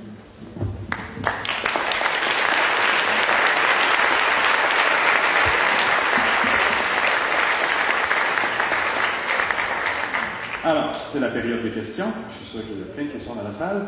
On a 2 livres à faire tirer. Donc, un, c'est le tien. Alors, est-ce que tu as une façon ludique, éthique? Ah, éthique! Ça Alors, peut être éthique, on risque de faire des métiers comme ça. mais ce sera pas éthique. Je te laisse décider comment on Ah, mais peut tirer. je sais pas. À la limite, on va peut-être trouver dans les bonnes questions. Ah, ça, c'est bien. Alors, on commence. Qui a des questions dans la salle? Ah, il y a une question de Thérèse. L'autre côté en haut. Et t'as pas la liste des invités, on peut pas tirer au sort parmi les listes. Ah bah voilà, c'est plus éthique ça. Ça vient? Oui, mais ici j'avais une question. Je suis ici. Au-delà des dark patterns, est-ce qu'on devrait aussi mettre en place des pratiques pour évaluer l'impact cognitif que les designs auront autant à court terme, moyen terme et long terme? C'est-à-dire, tu peux me donner un exemple? Il y a des recherches qui ont démontré que, entre autres dans le domaine des jeux vidéo, les FPS pour les jeunes... Alors, FPS, c'est First Person Shooter, donc c'est des jeux de tir. Auront un impact sur la façon dont ils vont voir visuellement ce qui est devant eux. Ça peut peut-être élargir leur vision de vue dans le monde qui les entoure, fait qu'il y a un impact cognitif par rapport à ça. Puis la façon dont on fait des designs, justement, peut avoir des impacts. Plus on utilise un certain système, plus on a ces attentes-là. Comme moi, le truc d'Amazon, maintenant, je lis plus le texte. Je vois le petit truc, je clique dessus. Non, je ne veux pas sauver, je ne veux pas prendre. Fait que, ça m'a habitué à juste arrêter de lire puis juste cliquer. Mais toi, parce que tu as une vision experte de la chose, il y a beaucoup de gens qui sont tombés dans le panneau. Oui, mais ils seront conditionnés éventuellement Quand ils le savent, une fois qu'ils le savent, oui. Ouais. Mais est-ce qu'on peut mettre en place le système pour évaluer à long terme s'ils vont être conditionnés à quelque chose, s'il y aura justement un impact sur leur façon de penser ou leur façon d'interagir à long terme? Oui, mais si tu veux, tout aura un impact. Le conditionnement, on est conditionné à énormément de choses. Le conditionnement, c'est une façon, c'est un principe d'apprentissage qui est très puissant. C'est ce que je vous ai parlé, la motivation extrinsèque. Hein, on va aller quelque part et on sait que si on fait quelques, je sais pas, c'est une machine, on fait quelques actions, on sait qu'on va avoir une récompense, une barre chocolatée par exemple. Ça c'est du conditionnement, ou les notes à l'école, c'est du conditionnement, les récompenses, les punitions, tout ça c'est du conditionnement. Évidemment que ça va changer nos comportements parce qu'on apprend. C'est comme ça qu'on a survécu, on apprend à refaire les choses qui nous donnaient des récompenses. Ça c'était bien, c'était bon, je refais, et on apprend à ne plus faire les choses qui nous donnaient des punitions. Par exemple, là j'ai mis la main sur le four, je me suis brûlée, je ne vais pas refaire ça, donc c'était pas un bon temps. Donc ça c'est du conditionnement. Évidemment que ça change nos attentes et nos attitudes par rapport à des interfaces. Et oui, effectivement, c'est pour ça que les gens, dans les pubs, là, par exemple, on sait qu'ils ne regardent pas du tout les pubs sur les sites web. Donc évidemment, ça va changer nos comportements. Mais après, oui. Et donc du coup, je ne sais pas trop où tu voulais en venir. Mais tu sais, c'est à longue, c'est d'un coup qu'on fait un design, si on sait l'impact que ça aura, est-ce qu'on devrait faire des designs qui vont diriger vers un certain conditionnement pour, dans le fond, justement, habituer l'utilisateur à aller dans une certaine direction, puis penser plus à l'impact cognitif que ça aura à long terme dans sa façon d'utiliser ce qu'on fait. L'impact cognitif, il y a toujours un impact cognitif. Oui. Par contre, c'est pour ça qu'on utilise des conventions. À un moment, il y a quelqu'un qui utilise le hamburger, là, les 3 lignes. C'est passé dans la convention. Le floppy disk, la disquette, pour signifier sauvegarder. Ça part d'un objet à la base, que moi j'ai utilisé, peut-être certains d'entre vous, mais que les plus jeunes n'ont pas utilisé. Donc eux doivent l'apprendre. C'est arbitraire, c'est une convention. Donc effectivement, ça change nos comportements dans la mesure où on a certaines conventions qui sont bien souvent culturelles et qui sont liées aux différents systèmes. C'est pour ça qu'en général, on essaie de ne pas aller à l'encontre des conventions pour pas que ce soit gênant pour les utilisateurs. Mais merci.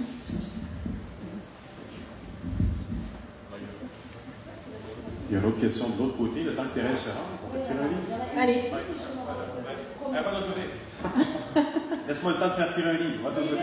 Ah, ok, attends, on fait tirer un livre là. Attends. Tu dois faire tirer un livre. Regarde pas, fais ce qu'il est. Ça arrête pas. Ici, hein? Alors, bon. Matt Preston.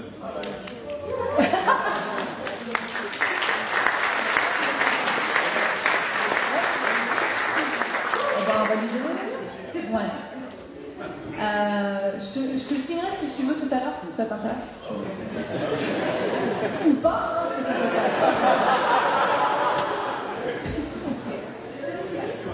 Si tu le veux pas, tu peux dire on tire. Je peux passer derrière, ouais. Prochaine question? Allô, j'aimerais connaître ton opinion sur le fait qu'il y a de plus en plus de jeux qui sont de base gratuits, qui ont un modèle d'affaires qui est basé sur la publicité, puis le fait de vendre des skins ou des armes à un public qui est généralement enfant ou adolescent, qui est bref mineur. Puis c'est quoi les impacts sur ce public-là? Ouais. Alors, il y a beaucoup plus de jeux free-to-play. Alors, en général, ces jeux sont dirigés à des jeunes adultes. Ça dépend lesquels. Les jeux dirigés vers les enfants, souvent, le modèle, c'est la pub. Mais les jeux, les jeunes adultes, tous les jeux role-playing, first-person shooter, tout ça, en général, c'est des jeunes adultes, le public cible. Et là, dans ces cas-là, on a plus des mécaniques et de microtransactions, donc pour acheter des skins ou des choses qui, en général, n'affectent pas le gameplay, parce que ça, les joueurs n'aiment pas ça. C'est un nouveau business model qui pose plus de problèmes, parce qu'effectivement, avant, il fallait payer quelque chose pour l'avoir, que ce soit son journal, que ce soit son jeu vidéo, que ce soit son film. Ça pose de problèmes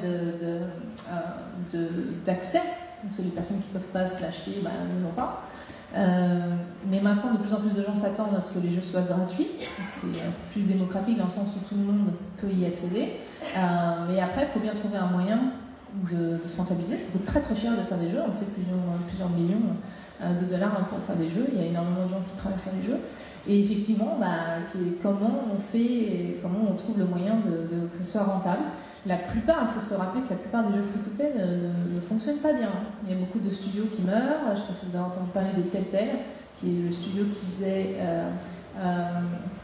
Walking Dead sur iOS, sont morts, alors qu'ils faisaient quand même pas mal de sous. C'est pour vous dire à quel point c'est difficile.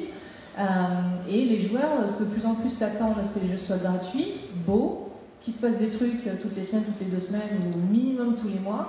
Et s'il ne se passe rien, ils s'en vont. Donc ça devient une surenchère qui crée effectivement, peut créer des questions d'éthique. Il faut savoir comment est-ce qu'on monétise. Donc on a plusieurs façons de faire. La pub, et si on paye, on n'a plus la pub, ou les microtransactions. Pour ce qui est des enfants, tout est plus délicat, parce que dans notre société, on protège les enfants. Les pubs, ça peut poser problème.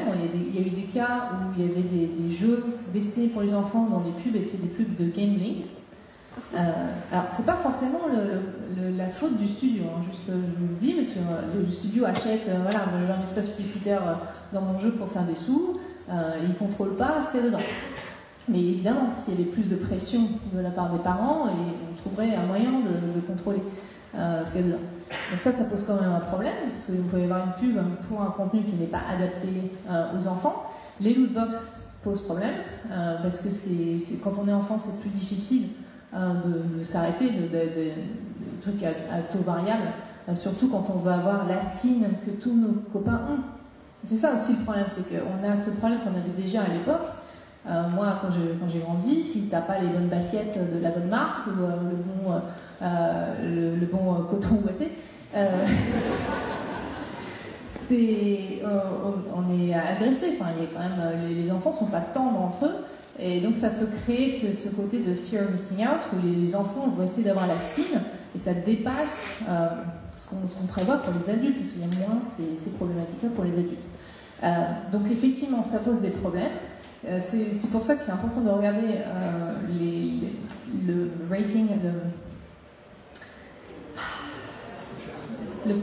c'est pas classement, c'est la classification, ouais, c'est pas mal. Pour les jeux vidéo, on a une classification de à quel âge le jeu est adapté. Donc en Amérique du Nord, c'est le SRB, qui permet d'expliquer aux parents, voilà, ce jeu-là, c'est pour les teens, ou ça peut être pour tout le monde, ou ça peut être que pour les adultes. Quand c'est un jeu que pour les adultes, on peut se dire, même s'il y a du gambling, les casinos sont autorisés. Après, on peut décider en tant que société d'arrêter ça, mais pour l'instant, c'est autorisé.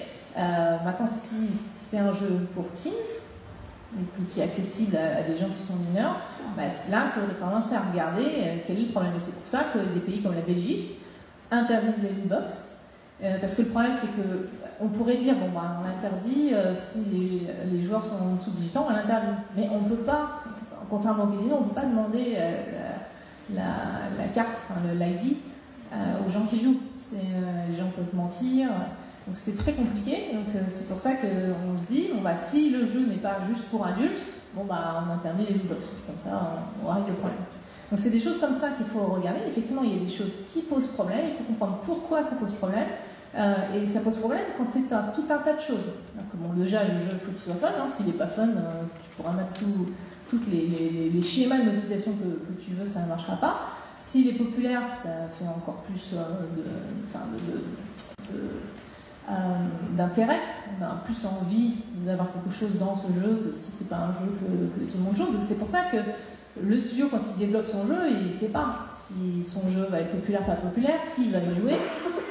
C'est plutôt une fois qu'on est confronté à ce problème-là, qu'est-ce qu'on fait et comment on règle ce problème. Donc je n'ai pas vraiment bien répondu à la question, mais parce que on n'a pas de recette précise, il y a des choses qui posent problème. Et je pense qu'en tant que société, il faut qu'on en parle. C'est pour ça que c'est important aussi que les développeurs de jeux parlent de ces questions d'éthique, afin qu'on détermine quelles sont les mécaniques qui posent problème, dans quel contexte et pour quel public. Mais pour l'instant, je n'ai pas la réponse, à part les choses dont j'ai parlé, le gambling et la punition au désengagement. Là, c'est clairement des choses qu'il faut éviter pour les enfants. Mais le reste, il faut ensemble qu'on en discute. Merci pour la question. Pourquoi ce livre-là? C'est le prochain livre qu'on fait tirer, il n'est pas de toi. Non, dommage. C'est pour Woman. Oui, c'est un livre qui est très intéressant, qui parle de comment le monde est designé, bien souvent par les hommes, pour les hommes, notamment la ceinture de sécurité, dont vous avez parlé, est plutôt designée pour l'homme moyen c'est quoi, 1m70, 5 pieds 8. Je sais pas, oui, pour les hommes, oui, désolé. Et donc, la ceinture de sécurité est designée pour l'homme moyen. Et donc, si on est une femme ou on n'est pas un homme moyen, on a quand même plus de chances de mourir dans un accident de voiture parce que la ceinture de sécurité nous décapite. C'est pas très drôle, mais elle parle de toutes ces choses-là, notamment les médicaments, sont testés que sur les hommes. Mais parce que nous, les femmes, c'est chiant, on a des hormones, ça monte à des seins, c'est pénible. Ils testent beaucoup de médicaments sont testés sur les hommes, c'est beaucoup plus simple, mais du coup, il y a quand même beaucoup de problèmes de posologie avec certains médicaments, ou de médicaments qui, chez les femmes, créent des effets indésirables qu'on n'a pas calculé parce qu'on s'en fout, ça va. C'est quand même la moitié de la population. Donc c'est très intéressant. Alors, je ne crois pas qu'il soit traduit encore, mais c'est Invisible Women.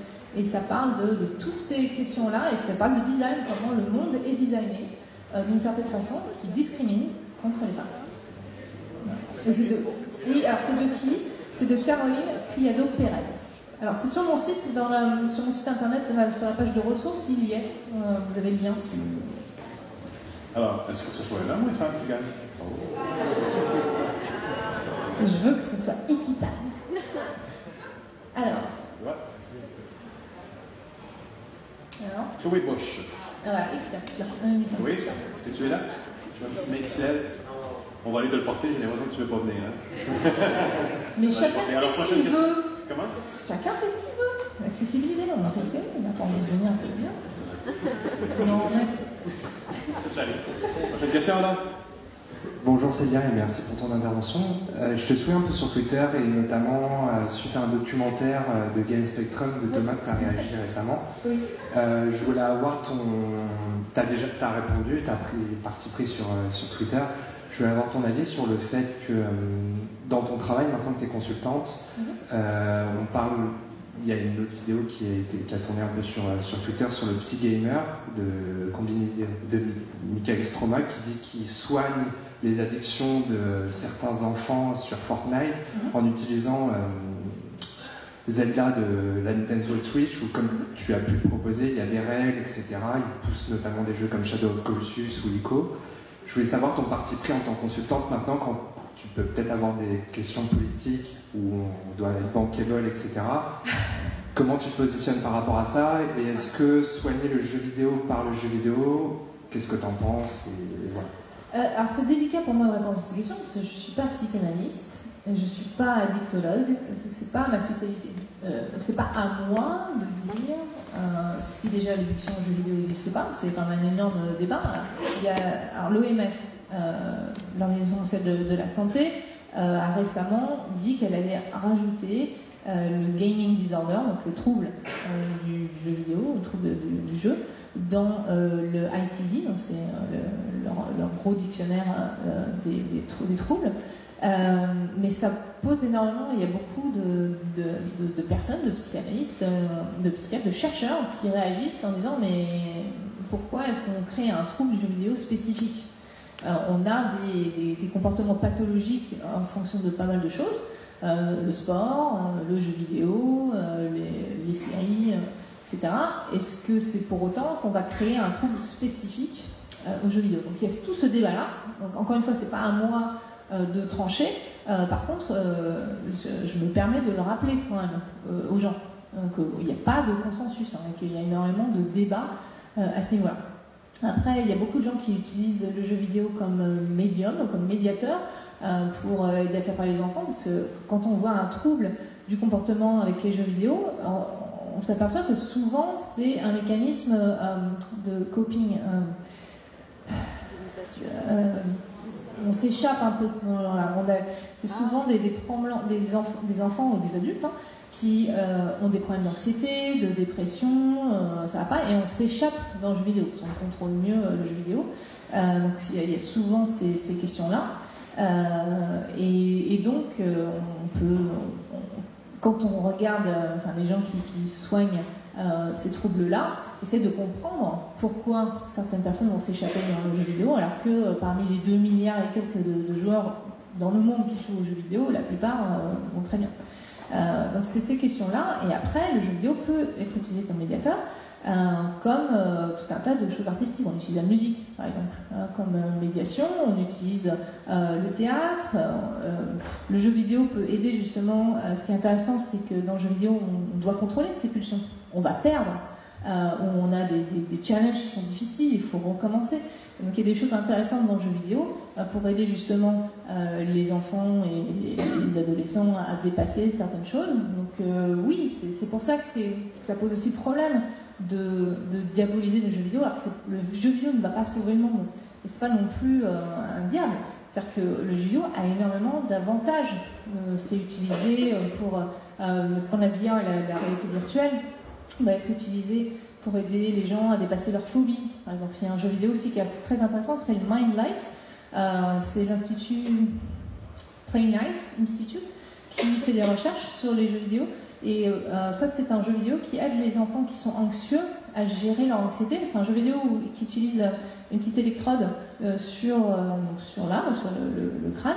Et l'enfant, le jeu, c'est l'enfant est dans le noir, dans le jaune. Et si l'enfant se concentre et respire et se calme, il y a une lumière qui s'allume. Et donc dans ces cas-là, on voit la chambre, on voit ce qui se passe. Et donc l'idée, c'est d'aider les enfants quand il y a de la panique, etc. Justement, à respirer, à se calmer. Et c'est là, à ce moment-là, que la lumière s'allume dans le jeu. Il y a énormément de choses qui sont intéressantes dans le jeu vidéo, parce que le jeu vidéo permet de manipuler énormément de choses, le temps, l'espace. Donc, bien sûr que ça peut être utilisé comme un outil. C'est un médium. Comme tout médium, il y a des choses très bonnes qui peuvent être faites avec et des choses moins intéressantes, voilà, comme le film, la musique, etc. Est-ce que ça répond un peu à ta question? J'essaie de couvrir un peu tout, mais Tu vas être disponible après, de toute façon. Voilà.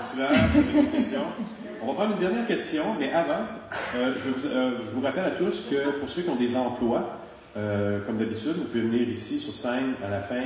Je vais être là, puis à tous ceux qui en cherchent, rappelez-vous des visages. Les gens vont rester un petit peu pour les expliquer puis donner des cues. Il y a Cornelius qui est là quelque part. J'ai vu un cue. Oh, là, il était probablement dans le fond. On a parlé de son workshop qui va avoir lieu le 28 février. Si vous avez des questions à lui poser, you're staying a little. So if people have questions about the workshop, il est là. Il est en arrière à gauche, hein, caché dans l'ombre. Alors, si vous avez des questions, il va être là. Donc, dernière question. Allô, c'est moi. Oui. Comme n'importe quel média, comme n'importe quelle forme de communication, le jeu s'adapte à la région du monde où est-ce qu'il est. Et prends par exemple, si tu fais un jeu pour la Corée du Sud, pour la Chine, ces régions-là ont des attentes vraiment différentes et ils ont des approches très différentes par rapport à la monétisation, parfois plus agressives. Est-ce que toi, personnellement, tu as eu des observations récemment de comment ces approches-là, qui ont fait leur chemin plus vers ici, comment ont influencé dans le fond les jeux, surtout la culture du free-to-play et de la monétisation, puis beaucoup des dark patterns, tout ça? Alors là, pour le coup, déjà, moi je ne travaille pas sur la monétisation, j'explique certains processus psychologiques derrière, mais je ne travaille pas là-dessus, je travaille sur le design des jeux eux-mêmes, et je ne travaille pas non plus sur la localisation. Il y a aussi, alors la localisation, c'est quand on traduit dans différentes langues pour différents pays. Il y a aussi une autre couche qu'on appelle la culturalisation, qui est très peu connue. Il y a très peu de gens qui sont spécialisés dans ça. Effectivement, il y a des attentes différentes. Il semblerait que dans les pays asiatiques, le pay to win pose moins de problème. En Occident, s'il faut payer pour gagner, ça passe pas du tout. Et visiblement, dans certains pays asiatiques, c'est plus accepté. Alors je sais pas, j'avoue que j'ai déjà assez à faire avec les jeux en Occident. J'ai pas trop regardé comment ça se passe en Chine et dans d'autres pays asiatiques. Alors après, je pense à autre chose, ça n'a rien à voir, mais il y a je vais dire un cessez-le-feu, un curfew, je sais pas. Qui a eu lieu en Corée du Sud, puisque l'idée c'était de faire en sorte que les adolescents et les enfants ne jouent pas trop longtemps aux jeux vidéo pour qu'ils puissent dormir. Ça, pour le coup, les jeux vidéo ne sont pas néfastes pour les enfants à partir du moment où c'est équilibré. C'est néfaste s'ils jouent trop, qu'à un seul type de jeu. Les enfants ont besoin de jouer pour se développer et à plein de choses différentes. Mais ça pose un gros problème, effectivement, si ça affecte le sommeil. Le sommeil, c'est très important pour le développement du cerveau. Et donc, c'est pour ça qu'en Corée du Sud, ils ont fait des couvre-feux pour s'assurer qu'au bout d'un moment, tout est éteint, ils peuvent plus jouer. Ils se sont aperçus qu'en fait, ça n'a pas changé énormément le temps de sommeil de ces adolescents-là. Et donc, c'est ce qu'on voit aujourd'hui en Chine. Ils viennent d'instaurer ce même principe-là. Donc c'est intéressant de voir ce qui se passe. Moi, ce qui m'intéresse d'un point de vue scientifique, c'est qu'est-ce qui marche, déjà qu'est-ce qui pose problème, l'analyser vraiment de façon attentive, parce qu'il y a plein de choses chouettes dans le jeu vidéo, il ne faut pas jeter le bébé avec l'eau du bain. Qu'est-ce qui pose problème et comment résoudre ces problèmes, parce que clairement le couvre-feu ne marche pas. Donc voilà, c'est ça qui m'intéresse. Et en question de monétisation, j'ai pas trop regardé ce qu'ils faisaient en Chine, mais si tu as des exemples après, n'hésite pas à me les proposer, c'est intéressant. Du coup, j'ai pas du tout répondu à la question. Oh, ça va, merci. Bon, c'était la dernière question. Une belle applaudissement pour notre conférencière. Merci beaucoup. Merci beaucoup. Alors, c'est le temps des annonces d'emploi pour ceux qui sont des employeurs ou des gens qui ont un message à passer. Il est devant. D'habitude, on en a au moins quelques-uns. Ouais, c'est toujours la même tradition. On continue. Ah, ben voilà.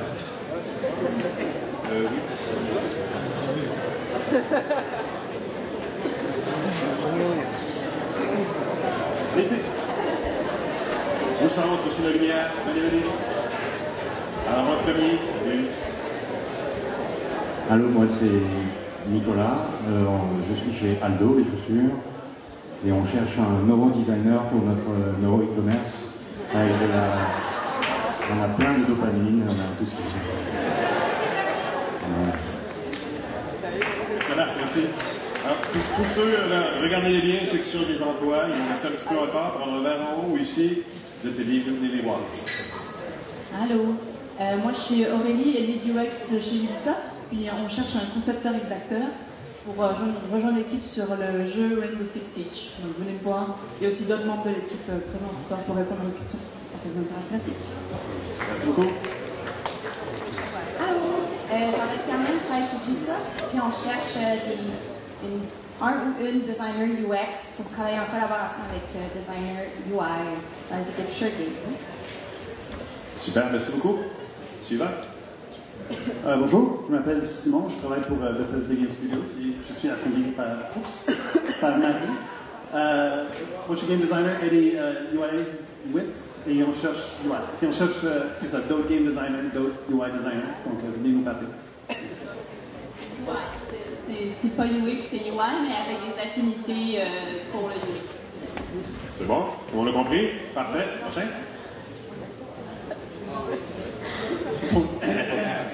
Bonjour, mon nom c'est Ludwig, je suis directeur design chez Inventive, une boîte d'applications mobiles, on fait aussi du web. On cherche en ce moment un product designer, un UX designer. Si vous avez des ambitions autres que le design, je cherche aussi un product owner et un product manager. Alors, Ludwig, je vais laisser des gardes à faire juste ici. Accrochez-moi par la queue de cheval, puis venez par là. Ça fait combien d'emplois, ça? 5? Ouais, 5 emplois chez Inventive.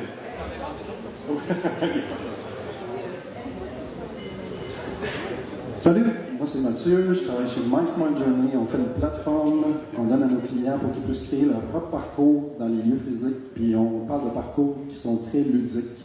Donc nous autres, on cherche un designer UX UI. Et si ça vous intéresse, ben, venez me parler. Merci.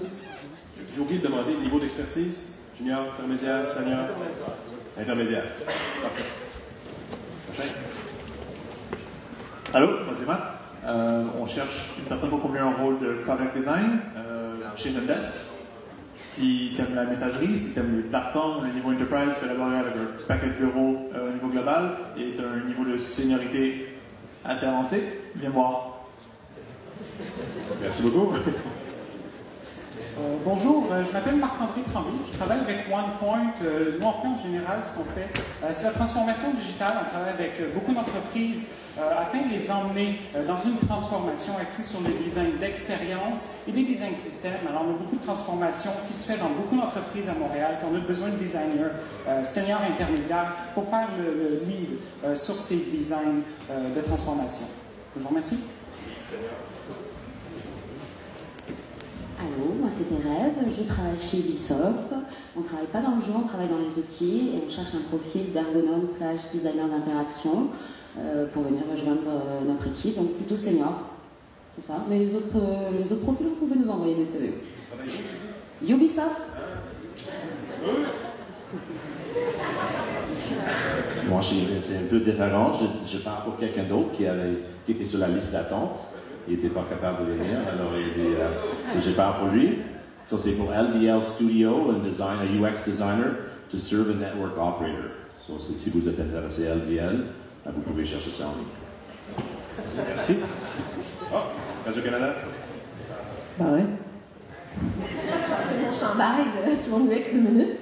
Radio-Canada cherche des stratèges, gestionnaires de produits, designer UX/UI, UX researcher, donc voilà, je pense le mot. Si vous voulez en parler, venez me voir. Et là, je ramène mon chandail tout mon UX.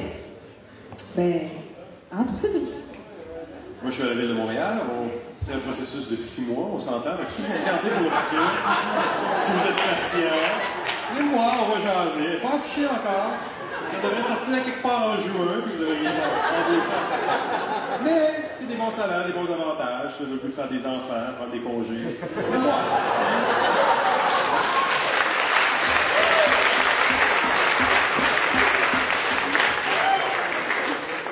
Bon. Une robe, toi, ce soir. Ouais. Alors, c'était quoi le titre? En fait, ils ont le temps de changer d'idée. Ben voilà, je pense qu'on a fait le tour de notre soirée. Je prends encore quelques instants pour remercier les HEC qui nous ont accueillis vraiment là.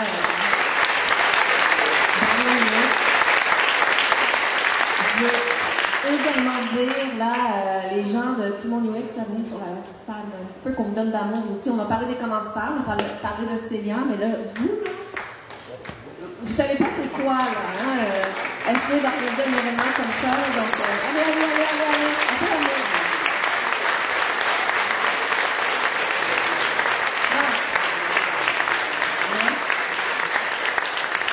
Ce sont tous des êtres incroyables ici. Ce sont tous des gens qui donnent beaucoup de leur temps. Voilà. Donc, tous des gens avec qui vous devez... Alors, j'espère que vous avez vu plein de choses avec la présentation de Célia. Je pense que des fois, c'est un refresher pour des choses qu'on sait déjà, puis d'autres choses qu'on découvre. Et on va arrêter de dire des nouveaux conneries, ça c'est clair. Je dirais que... pour qui c'est la première fois? Ah, tout le monde dit, oh là! Non, mais ça, c'est une connerie, hein? Non, mais... non. Alors, on organise des événements tous les 2 mois. Vous ne voulez pas manquer le prochain événement. On ne sait pas encore exactement ça va être quoi le sujet, mais ça va sortir bientôt. Puis, voilà, bonne soirée. Il reste de la colle par là, de la bouffe par là, puis des gens incroyables ici. Bonne soirée.